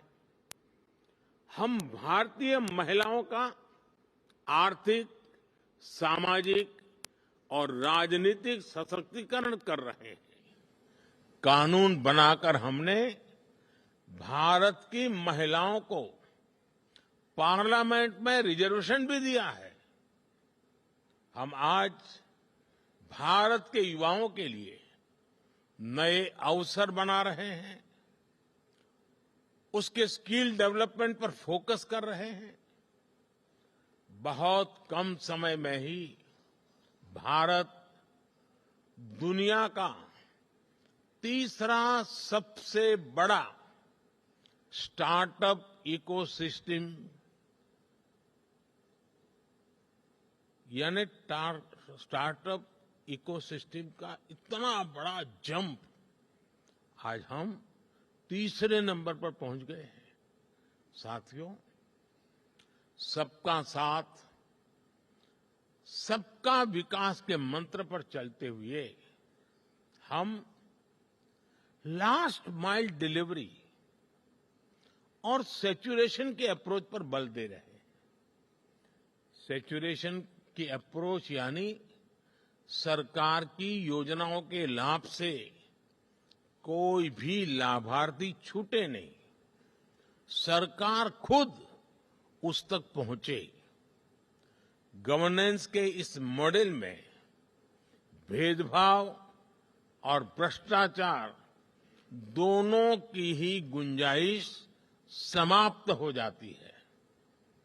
एक स्टडी के मुताबिक भारत ने पिछले 10 वर्षों में 250 मिलियन लोगों को गरीबी से बाहर निकाला है और उसके पीछे इस गवर्नेंस मॉडल की बड़ी भूमिका रही है। साथियों, जब सरकारें पारदर्शिता को प्राथमिकता देती हैं तो उसके नतीजे भी मिलते हैं और भारत इसका भी एक उदाहरण है। आज भारत के 130 करोड़ से ज्यादा नागरिकों के पास उनकी डिजिटल आइडेंटिटी है। लोगों की ये डिजिटल आइडेंटिटी, उनके बैंक्स, उनके मोबाइल सब इंटरकनेक्टेड है। हमने टेक्नोलॉजी की मदद से एक सिस्टम डेवलप किया है, डायरेक्ट बेनिफिट ट्रांसफर, डीबीटी। इस सिस्टम की मदद से हमने बीते 10 साल में $400 बिलियन से ज्यादा लोगों के बैंक खातों में सीधे ट्रांसफर किए हैं। ऐसा करके हमने करप्शन की बहुत बड़ी गुंजाइश को जड़ से ही समाप्त कर दिया है। हमने देश के $33 बिलियन से ज्यादा गलत हाथों में जाने से भी बचाया है। फ्रेंड्स, जहां तक क्लाइमेट चेंज की बात है तो इससे डील करने के लिए भी भारत की एक अपनी अप्रोच रही है। भारत आज सोलर, विंड, हाइड्रो के साथ साथ बायोफ्यूल्स, ग्रीन हाइड्रोजन पर भी काम कर रहा है। हमारी संस्कृति हमें सिखाती है कि प्रकृति से जितना हासिल किया है उसे लौटाने का प्रयास भी करना चाहिए। इसलिए भारत ने विश्व को एक नया मार्ग सुझाया है, जिस पर चलते हुए हम पर्यावरण की बहुत मदद कर सकते हैं। ये मार्ग है मिशन लाइफ, यानी लाइफस्टाइल फॉर एनवायरनमेंट का। ये मिशन प्रो प्लेनेट पीपल का रास्ता दिखाता है। हम कार्बन क्रेडिट की अप्रोच को भी काफी समय से देख रहे हैं। अब इससे आगे बढ़कर हमें ग्रीन क्रेडिट के बारे में सोचना चाहिए। इसकी चर्चा मैंने यहां दुबई में ही COP28 के दौरान बहुत विस्तार से की थी। साथियों, जब हम फ्यूचर की तरफ देखते हैं तो हर सरकार के सामने आज अनेक प्रश्न हैं। हम अपनी नेशनल सॉवरेनिटी और इंटरनेशनल इंटरडिपेंडेंस में बैलेंस कैसे बनाएं? अपने नेशनल इंटरेस्ट के लिए काम करते हुए इंटरनेशनल रूल ऑफ लॉ के प्रति अपनी कमिटमेंट पर कायम कैसे रहे? नेशनल प्रोग्रेस का विस्तार करते हुए हम ग्लोबल गुड के लिए ज्यादा से ज्यादा कंट्रीब्यूट कैसे करें? हम अपने कल्चर और ट्रेडिशन से विजडम लेते हुए भी यूनिवर्सल वैल्यूज को समृद्ध कैसे करें? हम डिजिटल टेक्नोलॉजी का लाभ लेते हुए उसके नकारात्मक प्रभावों के उन प्रभावों से समाज को कैसे बचाएं? हम वैश्विक शांति के लिए प्रयास करते हुए आतंकवाद के खिलाफ कैसे मिलकर काम करें? आज जब हम अपने देश को ट्रांसफॉर्म कर रहे हैं तो क्या ग्लोबल गवर्नेंस इंस्टीट्यूशंस में भी रिफॉर्म नहीं होना चाहिए? ऐसे अनेक सवाल हमारे सामने है। इन सारे सवालों को ध्यान में रखते हुए ही हमें अपनी सरकारों को दिशा देनी है, फ्यूचर प्लानिंग करनी है। हमें मिलकर कोहेसिव, कोऑपरेटिव और कोलैबोरेटिव वर्ल्ड की वैल्यूज को प्रमोट करना होगा। हमें डेवलपिंग वर्ल्ड के कंसर्न्स और ग्लोबल डिसीजन मेकिंग में ग्लोबल साउथ की भागीदारी को प्रमोट करना होगा। हमें ग्लोबल साउथ की आवाज सुननी होगी, उनकी प्राथमिकताओं को सामने लाना होगा। हमें जरूरतमंद देशों के साथ अपने रिसोर्सेज और अपनी कैपेबिलिटीज को शेयर करना होगा। हमें एआई, आर्टिफिशियल इंटेलिजेंस और क्रिप्टो करेंसी, साइबर क्राइम ऐसे पैदा हो रही चुनौतियों के लिए ग्लोबल प्रोटोकॉल बनाने होंगे। हमें अपनी नेशनल सॉवरेनिटी को प्राथमिकता देते हुए इंटरनेशनल लॉ की मर्यादा भी रखनी होगी। इन्हीं भावनाओं पर चलते हुए हम न केवल सरकारों के सामने उपस्थित चुनौतियों का समाधान करेंगे, बल्कि विश्व बंधुत्व को भी मजबूती देंगे। एक विश्व बंधु के रूप में भारत इसी सोच के साथ आगे बढ़ रहा है। अपनी G20 प्रेसिडेंसी के दौरान भी हमने इसी भावना को आगे बढ़ाया। हम one earth, one family, one future, इसी भाव से चले।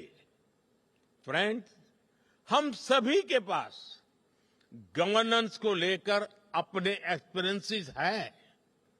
हमें न सिर्फ एक दूसरे के साथ काम करना है, बल्कि एक दूसरे से सीखना भी है। यही इस समिट का भी लक्ष्य है। यहां से निकले सॉल्यूशन दुनिया के फ्यूचर को शेप करने वाले होंगे। इसी विश्वास के साथ आप सभी को बहुत बहुत शुभकामनाएं। Thank you very much. Thank you, the Right Honourable Narendra Modi, for this session.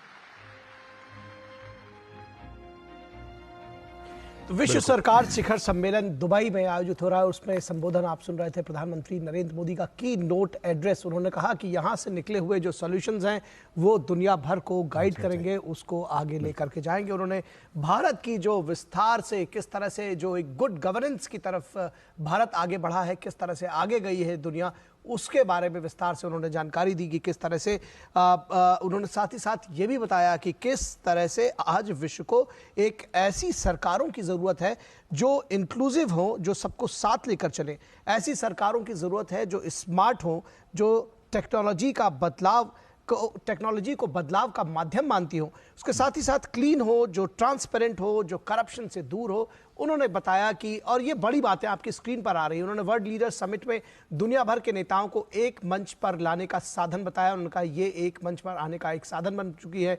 एक तरफ दुनिया आधुनिकता की तरफ बढ़ रही है तो पिछली सदी से चले आ रहे चैलेंजेस भी उतने ही व्यापक हो रहे हैं। बिल्कुल। और आतंकवाद आए दिन नए स्वरूप के साथ मानवता के सामने नई चुनौती भी लेकर आ रहा है। प्रधानमंत्री ने आतंकवाद का भी जिक्र किया। क्लाइमेट चेंज, जलवायु परिवर्तन से जुड़ी चुनौती भी हमारे सामने है और वो लगातार बड़ी होती जा रही है। प्रधानमंत्री ने COP28 का भी जिक्र किया और उन्होंने ये भी कहा कि इन तमाम चुनौतियों के बीच जो वैश्विक चुनौतियां हैं, इस समिट का, इस सम्मेलन का महत्व जो है वो और भी काफी बढ़ गया है और बढ़ जाता है। प्रधानमंत्री ने कहा कि आज पूरे विश्व को एक ट्रांसपेरेंट, पारदर्शी, भ्रष्टाचार मुक्त और एक ग्रीन गवर्नमेंट की जरूरत है जो कि क्लाइमेट फ्रेंडली हो, उनकी जो नीतियां वो क्लाइमेट फ्रेंडली हो। इसलिए ग्रीन गवर्नमेंट की बात प्रधानमंत्री ने कही। जो ईज ऑफ लिविंग और ईज ऑफ डूइंग बिजनेस को प्राथमिकता बनाकर चले, जो ईज ऑफ जस्टिस की बात करे, जो ईज ऑफ इनोवेशन की बात करे, उन्होंने कहा कि ऐसी उसको प्राथमिकता बनाकर चले, ऐसी सरकारों की आज विश्व को जरूरत है। प्रधानमंत्री ने कहा कि मेरा मानना है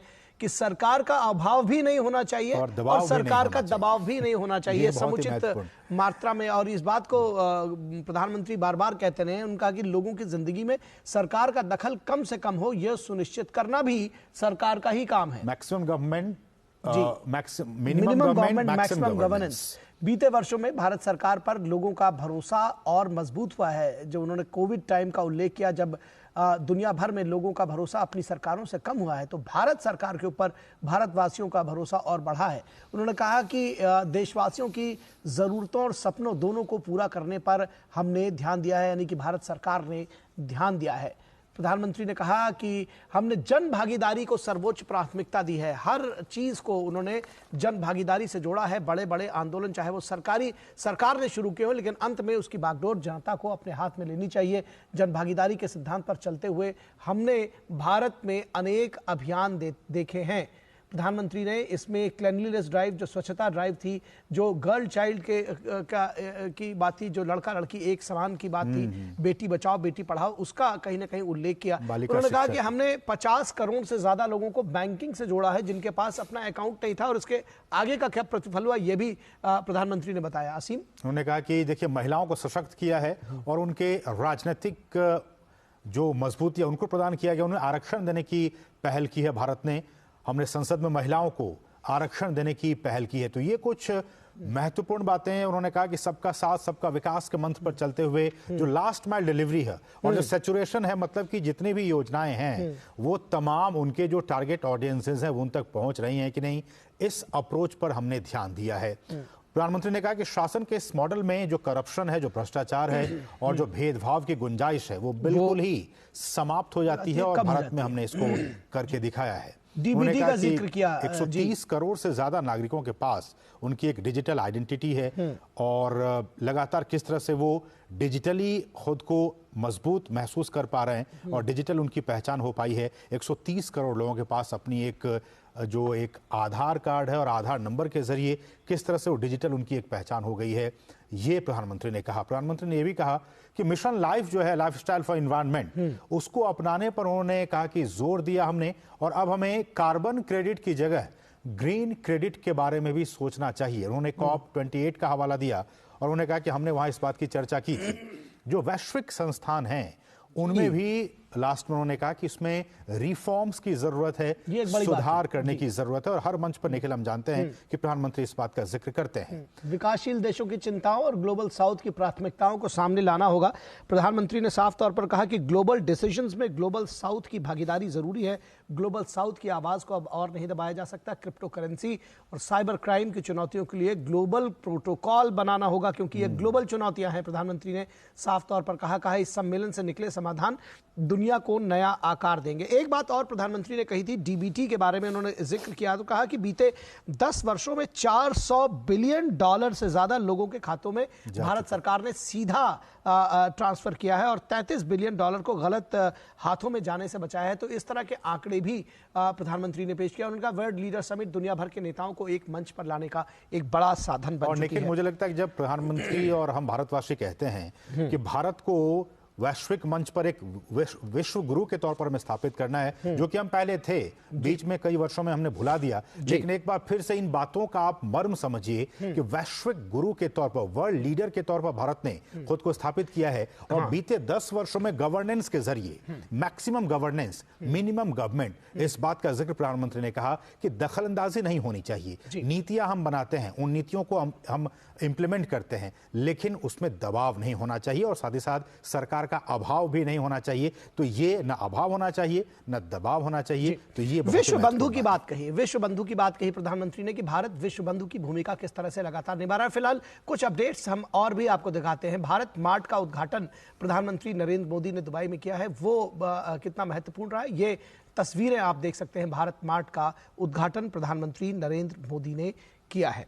बिल्कुल, और इस भारत मार्ट के जरिए जो रिटेल शोरूम्स हैं वो आपको वहाँ पे नजर आएंगे, वेयर हाउसेज नजर आएंगे, ऑफिसेज हैं और बाकी जो दूसरी फैसिलिटीज हैं वो वहाँ पे उसकी शुरुआत हुई है भारत मार्ट के जरिए। और उसमें तमाम जो कैटेगरीज हैं निखिल, चाहे वो गुड्स की बात कर ली जाए या फिर हेवी मशीनरी की बात कर ली जाए, जो पेरिशेबल आइटम्स हैं उनकी बात कर ली जाए, ये तमाम चीजें वहां पे आपको नजर आएंगी। तो भारत मार्ट यूएई में प्रस्तावित भंडारण सुविधा के लिए बनाया गया है और उसका मकसद जो है वो जो भारत के एक्सपोर्टर्स हैं उनको एक छत के नीचे अपने उत्पादों का वो यहाँ पर प्रदर्शन कर सकेंगे। और ये जो है, जो भारत मार्ट का जो सुविधा है, ये 1 लाख वर्ग मीटर से अधिक क्षेत्र को कवर करेगी, जिसमें गोदाम, जैसा कि आप जिक्र कर रहे थे, खुदरा और जो दूसरी संस्थाएं हैं वो भी इसमें शामिल होंगी। तो इससे यूएई से व्यापार को मजबूती मिलेगी और ये जो परियोजना है ये निश्चित तौर पर बेहद महत्वपूर्ण है।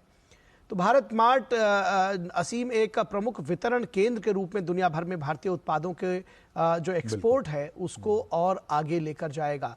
तो बहुत महत्वपूर्ण है। इस खास तौर पर जो अफ्रीकी जो कंपनीज हैं और यूरोप और अमेरिका में अपने परिचालन का विस्तार करने की योजना बना रही है, इन कॉन्टिनेंट्स में जो भारतीय कंपनियां, उनको सीधा सीधा फायदा होगा। एक छत के नीचे वो अपने उत्पादों का प्रदर्शन कर सकेंगे। बिल्कुल, भारतीय उत्पादों का प्रदर्शन यहाँ पे किया जा रहा है और वैसे बिजनेस से जुड़े लोग जो कि इन प्रोडक्ट्स में अपना इंटरेस्ट शो करेंगे, वो यहाँ से इन चीजों का व्यापार कर सकते हैं। और भारत लगातार इस मार्ट के जरिए उन तमाम जो एक्सपोर्ट की चीजें हैं जिसमें कि भारत की एक मास्टरी हासिल है, वो यहाँ पे एक्सपोर्ट किया जाएगा। एक छत के नीचे एक मंच पर आपको वो तमाम चीजें नजर आएंगी, चाहे वो रिटेल की बात हो या फिर वेयर हाउसेस की बात हो, ऑफिसेस की बात हो या फिर पेरिशेबल आइटम्स की बात हो, इन तमाम चीजों के जरिए तो हमारे साथ खास मेहमान भी जुड़े हुए हैं। हमारे साथ प्रोफेसर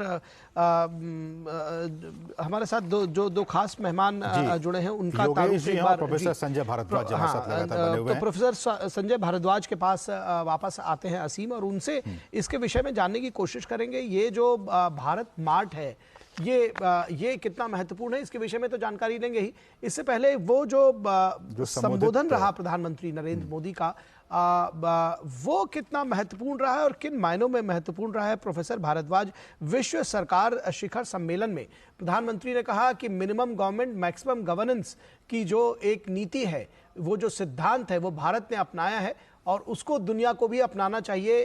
लोगों के जीवन में कम से कम गवर्नमेंट अपनी भूमिका निभाए। किस तरह से देखते हैं इस संबोधन को प्रधानमंत्री के?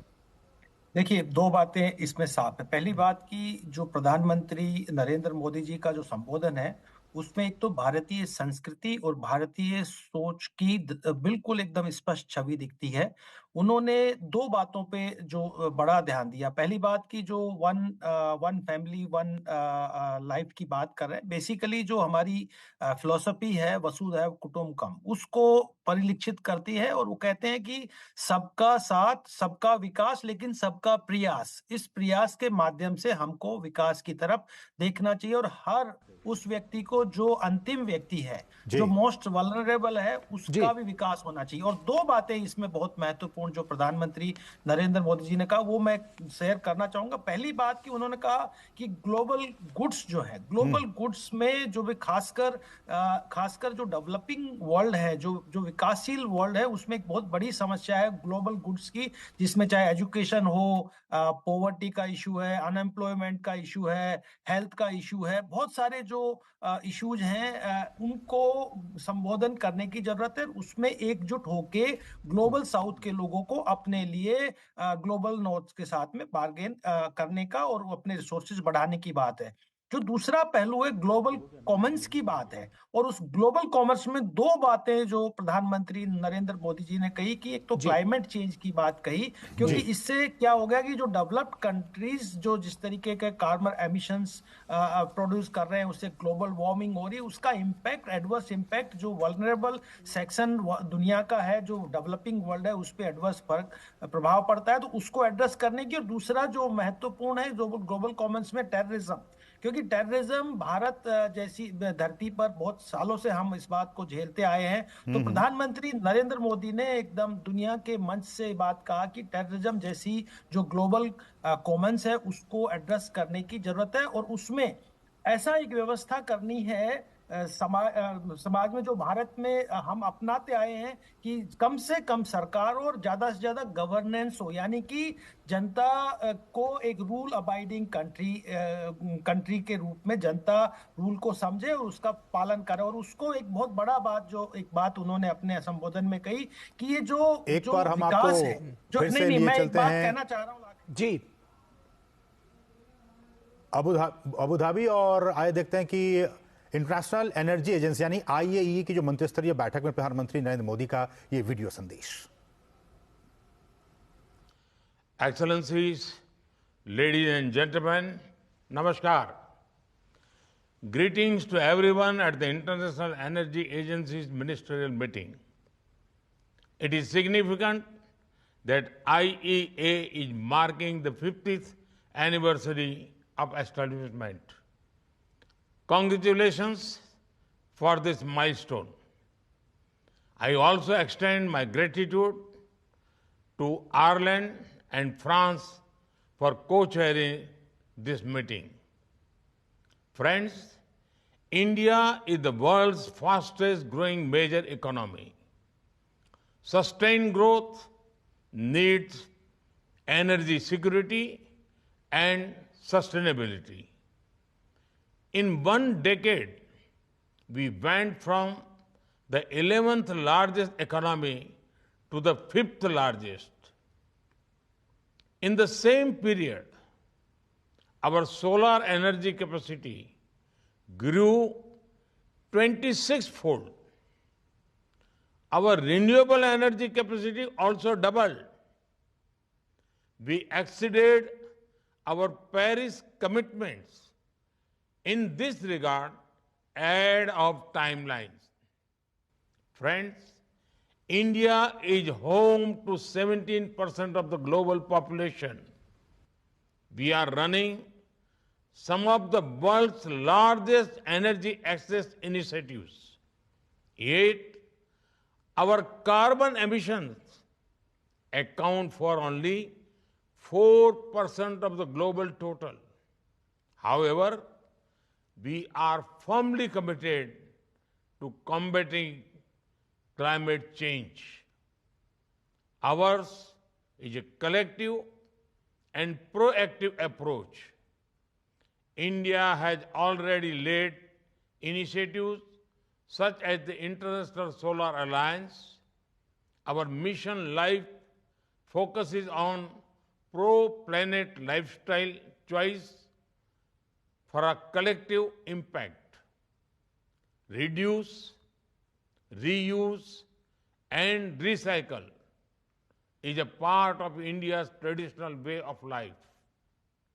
India's G20 presidency also saw a significant action on this front. The launch of the Global Biofuel Alliance was one of the highlights. I thank the IAA for the support to this initiative. Friends, inclusivity boosts the credibility and capability for any institution. 1.4 billion Indians bring talent, technology, and innovation to the table. We bring scale and speed, quantity and quality to every mission. I'm sure that the IEA will benefit when India plays a bigger role in it. I send my wishes for the success of the ministerial meeting of the IEA. Let us leverage this platform to strengthen existing partnerships and form new ones. Let us build a cleaner, greener, and inclusive world. Thank you. Thank you very much.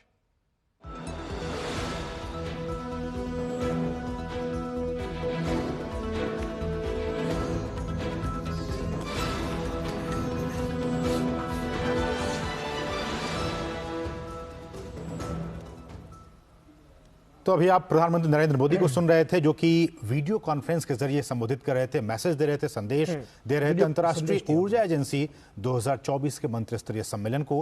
और बहुत ही महत्वपूर्ण बातें प्रधानमंत्री इस दौरान कही। उन्होंने कहा कि हमारी जो कोशिश है वो है एनर्जी सिक्योरिटी को लेकर और एक सतत सस्टेनेबिलिटी को लेकर कि हम इस दिशा में कैसे आगे बढ़ें। उन्होंने कहा कि हम आज की तारीख में 5th लार्जेस्ट इकोनॉमी हैं। पहले आज से 10 साल पहले हम 11वीं इकोनॉमी थे, अब उससे हम 5th इकोनॉमी पे आ गए हैं। और जहां तक एनर्जी सिक्योरिटी की बात है तो उन्होंने कहा कि सोलर एनर्जी में हमने बीते वर्षों में 26 गुना इजाफा किया है। हमारी जो टोटल कैपेसिटी है उसमें 26 गुना का इजाफा हुआ है। लेकिन जी निश्चित तौर पर उन्होंने कहा कि भारत जो है वो विश्व की 17% पॉपुलेशन, हम एक बड़े देश हैं और 17% पॉपुलेशन है हमारी जो जनसंख्या है पूरे विश्व की, लेकिन जो कार्बन फुटप्रिंट है, जो कार्बन एमिशन है दरअसल वो महज 4% है। उसके बावजूद जो भारत है वो क्लाइमेट चेंज को किस तरह से कॉम्बैट करेगा, किस तरह से उसकी जो उससे पार पाएगा, उसके लिए लगातार रणनीतिक रूप से तैयार है और लगातार काम कर रहा है। जो कार्बन एमिशन है उसको हम और कम करने की लगातार कोशिश कर रहे हैं। जो हमारे लक्ष्य है उसको हम पहले ही प्राप्त कर ले रहे हैं। उन्होंने कहा कि जो इंटरनेशनल सोलर अलायंस का भी उन्होंने जिक्र किया कि किस तरह से हम उसकी तरफ बढ़ रहे हैं। उन्होंने एक कहा कि जो भारत में जो तमाम लोग हैं वो इसमें शामिल हैं और जो हमारा सिद्धांत वाक्य है रिड्यूस, रीयूज और रिसाइकिल, इस पर भारतवंशी चल रहे हैं, भारत के लोग चल रहे हैं। बिल्कुल। और उन्होंने ग्लोबल बायोफ्यूल अलायंस का भी जिक्र किया। आपको याद होगा कि G20 समिट के दौरान प्रधानमंत्री और बाकी वर्ल्ड लीडर्स ने इस अलायंस की शुरुआत की थी, ग्लोबल बायोफ्यूल अलायंस। तो ये सारी चीजें प्रधानमंत्री ने इस बात का जिक्र किया। उन्होंने कहा कि नवीकरणीय जो ऊर्जा है सोलर एनर्जी के अलावा उसमें भी हमने अपनी क्षमता को डबल कर दिया है। तो चाहे वो सोलर एनर्जी की बात हो, नवीकरणीय ऊर्जा की बात हो, कार्बन फुटप्रिंट की बात हो, रिड्यूस, रीयूज, रिसाइकिल की बात हो, इन तमाम चीजों के जरिए प्रधानमंत्री ने इस बात को रेखांकित किया कि लगातार भारत इस दिशा में सस्टेनेबल तरीके से आगे बढ़ता जा रहा है और हमारी जो एनर्जी सिक्योरिटी है वो भी इस दिशा में लगातार आगे बढ़ती जा रही है। तो ये कुछ अहम एक बात और प्रधानमंत्री ने कहा कि 1.4 बिलियन यानी कि 140 करोड़ जब भारतीय जब IAA के साथ जुड़ते हैं तो ऐसे में भारतीय जो है उन्होंने कहा कि वो टेक्नोलॉजी लेकर आते हैं टेबल अक्रॉस द टेबल। उसके साथ ही साथ भारतीय जब जुड़ते हैं तो स्केल और स्पीड लेकर आते हैं। जब भारतीय जुड़ते हैं तो क्वांटिटी और क्वालिटी लेकर के आते हैं। ऐसे में जब भारत जो है, जब ऐसे मिशन के साथ, उन्होंने मिशन लाइफ का भी उदाहरण दिया, उन्होंने उसका जिक्र किया, उनका जब भारत ऐसे मिशंस के साथ में जुड़ता है तो निश्चित तौर पर एक बड़ा परिवर्तन लेकर आता है और भारत देश में एक बड़ा परिवर्तन लेकर के आ रहा है। और इस पर जो है हम एक कमेंट लेना चाह रहे हैं। जी बिल्कुल, दो खास मेहमान हमारे साथ जुड़े हुए हैं, इस पर विशेष कमेंट्स उनके जरूर लिए जाएंगे। एम्बेसडर योगेश जी, हम आपसे ये जानना चाहेंगे, जिस तरह से अभी प्रधानमंत्री ने संबोधित किया इस बहुत ही महत्वपूर्ण अंतर्राष्ट्रीय ऊर्जा एजेंसी 2024 के इस सम्मेलन को, और उन्होंने ये कहा कि हमारी जो एनर्जी सिक्योरिटी है और जो सस्टेनेबिलिटी, हम उस पर लगातार काम कर रहे हैं, लेकिन उन्होंने इस बात का जिक्र किया कि चाहे भले ही कार्बन फुटप्रिंट हमारा सिर्फ 4% हो, लेकिन हम इस दिशा में लगातार काम कर रहे हैं कि ये जो फुटप्रिंट है वो बहुत कम हो सके। इसलिए हमने ISA की शुरुआत की, मिशन लाइफ की शुरुआत की। इस अप्रोच को आप कैसे देखते हैं? देखिए, ये बहुत इम्पोर्टेंट चीज है, क्योंकि भारत जो है इस बात पर बहुत ज्यादा महत्व दे रहा है कि भाई अल्टीमेटली हमारा जो ग्रोथ है, हमारी जो डेवलपमेंट है, वो सस्टेनेबल होना चाहिए। हमने देखिए चाइना के केस में देखा कि चाइना के यहाँ जब डेवलपमेंट हुआ तो किस तरह से पॉल्यूशन बढ़ा, किस तरह से जो है वहां पर कितने सिटीज ऐसे हो गए जहाँ लोगों का सांस लेना दूभर हो गया, और कितनी हैवी कॉस्ट उन्होंने चाइना ने पे की इसमें। तो उसका लेसन हमारे लिए ये है कि भाई हम अपने डेवलपमेंट में साथ साथ ये भी ध्यान रखें कि हमारा कार्बन फुटप्रिंट जो है वो कम हो, जो रिन्यूएबल टेक्नोलॉजीज है, रिन्यूएबल एनर्जी है, उसका ज्यादा से ज्यादा यूज हो। और ये जो गल्फ कंट्रीज है जैसे UAE वगैरह है, ये भी इस बात को देखिए समझ रहे हैं कि हालांकि ये ऑयल एक्सपोर्टर है, ऑयल डिपेंडेंट है, लेकिन इनको इस बात का ये फीलिंग है कि भाई धीरे धीरे देखिए ऑयल की डिपेंडेंस दुनिया की कम होती जाएगी और रिन्यूएबल एनर्जीज के ऊपर जो है ज्यादा बढ़ेगी। तो इसलिए ये लोग भी चाह रहे हैं कि जिसे कहते हैं एक सस्टेनेबल मैनर में जो है ये ट्रांजिशन हो from the oil based energy to the renewable based energy. तो इसमें जो है हम दोनों मुल्कों की जो है कॉमन व्यूज है। गवर्नेंस से दूसरा मुद्दा है, उसके बारे में भी हमारे और UAE के विचार काफी मिलते जुलते हैं। बिल्कुल, UAE में देखिए एक जिसे कहते हैं लॉ एंड ऑर्डर मेंटेन है, सबके लिए बराबरी का दर्जा है, एक अच्छी क्वालिटी की गवर्नेंस है। भारत भी वही एग्जाम्पल पेश करता है। तो ये बहुत बड़ी बात है देखिए कि डेवलपिंग कंट्रीज जो है आज अच्छी गवर्नेंस की बात कर रहे हैं, क्योंकि वेस्ट हमेशा ये कहता रहा है कि भाई डेवलपिंग कंट्रीज में गवर्नेंस अच्छी नहीं। आज हम खुद ही जब इस बात पर महत्व दे रहे हैं कि भाई गवर्नेंस की क्वालिटी अच्छी होनी चाहिए, क्योंकि कहीं ना कहीं देखिए गवर्नेंस का, अच्छी गवर्नेंस का और इकोनॉमिक डेवलपमेंट का लिंकेज है। तो दोनों जब हम ये इस तरह की बात कर रहे हैं तो बड़ा अच्छा एक स्ट्रॉन्ग और बड़ा अच्छा मैसेज दुनिया के लिए जा रहा है वहां से। जी, प्रोफेसर संजय भारद्वाज, जो विश्व सरकार शिखर सम्मेलन था उसमें प्रधानमंत्री मोदी ने एक बात और बड़े खुले और स्पष्ट शब्दों में कही कि ये जो वक्त है वो ग्लोबल साउथ की आवाज को सुने बगैर नहीं हो सकता। उसमें जो वैश्विक समस्याएं हैं उसके समाधान में ग्लोबल साउथ का भागीदार होना बेहद जरूरी है। लगातार भारत इसकी पैरवी करता रहा है, किस तरह से देखते हैं आप इसको? देखिए, पहली बात तो कि जब ग्लोबल साउथ की लीडरशिप की बात आती है तो ये बात मान के चली कि भारत ने G20 समिट में ये बात साबित कर दी कि भारत ग्लोबल साउथ का लीडर है और जो ग्लोबल साउथ की समस्याएं हैं, जिसको हम चाहे ग्लोबल कॉमन्स कहें या ग्लोबल गुड्स कहें, उसमें भारत की सक्रिय भूमिका और भारत की लीडरशिप अति आवश्यक। और इस बात को दुनिया ने माना भी। और जिस तरीके से ग्लोबल साउथ की इस मुहिम में अफ्रीकन कंट्रीज को भी जोड़ा गया तो एक बहुत बड़ा ये अचीवमेंट। दूसरी बात जो निश्चित रूप से ये बात मान के चलिए कि गवर्नेंस के इशू को बहुत बखूबी प्रधानमंत्री नरेंद्र मोदी जी ने उठाया, और पर्टिकुलरली ग्लोबल साउथ के कॉन्टेक्स्ट में कि चाहे वो आप विकास की बात कहते हैं और एनर्जी की बात करते हैं तो कहते हैं संतुलित इसमें हमको पहल करने की जरूरत है, जहां पे हम डिमांड और सप्लाई को भी बैलेंस कर पाए जिससे एनर्जी सिक्योरिटी हो, लेकिन उसी के साथ साथ जो आर्थिक विकास और एनवायरनमेंट के मुद्दे को भी हम बैलेंस करें। तो उसमें जो सबसे बड़ी भूमिका है वो गवर्नेंस की बहुत बड़ी भूमिका है कि जब तक आप गवर्नेंस आपका अच्छा नहीं होगा और हर व्यक्ति के कंसर्न को नहीं आप एड्रेस करेंगे तो आप विकास नहीं कर पाएंगे। ग्लोबल साउथ में इस बात को उन्होंने बखूबी बताया कि सभी कंट्रीज को अपना ग्लोबल कॉमन्स हैं, जो विकास के मुद्दे हैं, चाहे वो एनवायरनमेंट की जो बात कर रहे थे, दोनों ही बात में, चाहे AI समिट में हो या ग्लोबल गवर्नेंस समिट में हो, दोनों में इस बात को एनर्जी की बात कही कि जो हम 17% पॉपुलेशन होके भी हम 4% हम एमिशन प्रोड्यूस करते हैं, और जो डेवलप्ड कंट्रीज हैं उनका क्वांटिटी बहुत ज्यादा है। तो इसको कैसे बात करें, तो इसको ग्लोबल जो हम क्लाइमेट जस्टिस के लिए ग्लोबल भारत जैसे देश की बहुत जरूरत है। और मैं तो ये कहूंगा कि भारत की लीडरशिप में चाइना भी साथ देना चाहिए, क्योंकि चाइना भी इस बात में ग्लोबल जो साउथ के मुद्दे हैं उसमें कुछ हद तक हमारे सिमिलर इंटरेस्ट है, और बाकी जो दूसरे कंट्रीज है उसको भी भारत की लीडरशिप में ये बात करना चाहिए। सबसे जो बड़ी बात आती है कि जो एक लीडरशिप का स्ट्रेंथ होता है, जो प्रधानमंत्री नरेंद्र मोदी की जो ग्लोबल एक्सेप्टेबिलिटी है, वो आज के दिन में ये किसी भी दुनिया के किसी भी लीडर में नहीं है। चाहे आप चाइना चले जाइए, रशिया चले जाइए, ग्लोबल साउथ में तो जो सबसे बड़े जो सबसे ऊंचाई के लीडर है वो प्रधानमंत्री नरेंद्र मोदी है, जिसको हर मुल्क में एक्सेप्ट किया जाता है। तो ग्लोबल साउथ के साथ साथ प्रोफेसर संजय, हमने देखा कि अब से कुछ देर पहले भारत मार्ट की भी शुरुआत की गई, प्रधानमंत्री खुद वहां पे मौजूद थे। तो ये जो भारत मार्ट है, हम कह रहे हैं कि जो होलसेलर हैं, जो रिटेलर्स हैं, जो मशीनरी है, ये तमाम जो उत्पाद हैं भारतीय उत्पाद, उसमें जो कंट्री इंटरेस्ट दिखाना चाह रहा है, जो वहां से उसको उस पर ट्रेड करना चाह रहा है, उसको एक छत के नीचे वो सारी चीजें मुहैया हो जाएंगी। इस पहल को आप कैसे देखते हैं? देखिए, ये एक बड़ा इनिशिएटिव है कि उन्होंने, प्रधानमंत्री नरेंद्र मोदी जी ने एक बात और कही कि जो हम स्टार्टर प्रोग्राम है उसमें भारत दुनिया का तीसरा बड़ा देश है।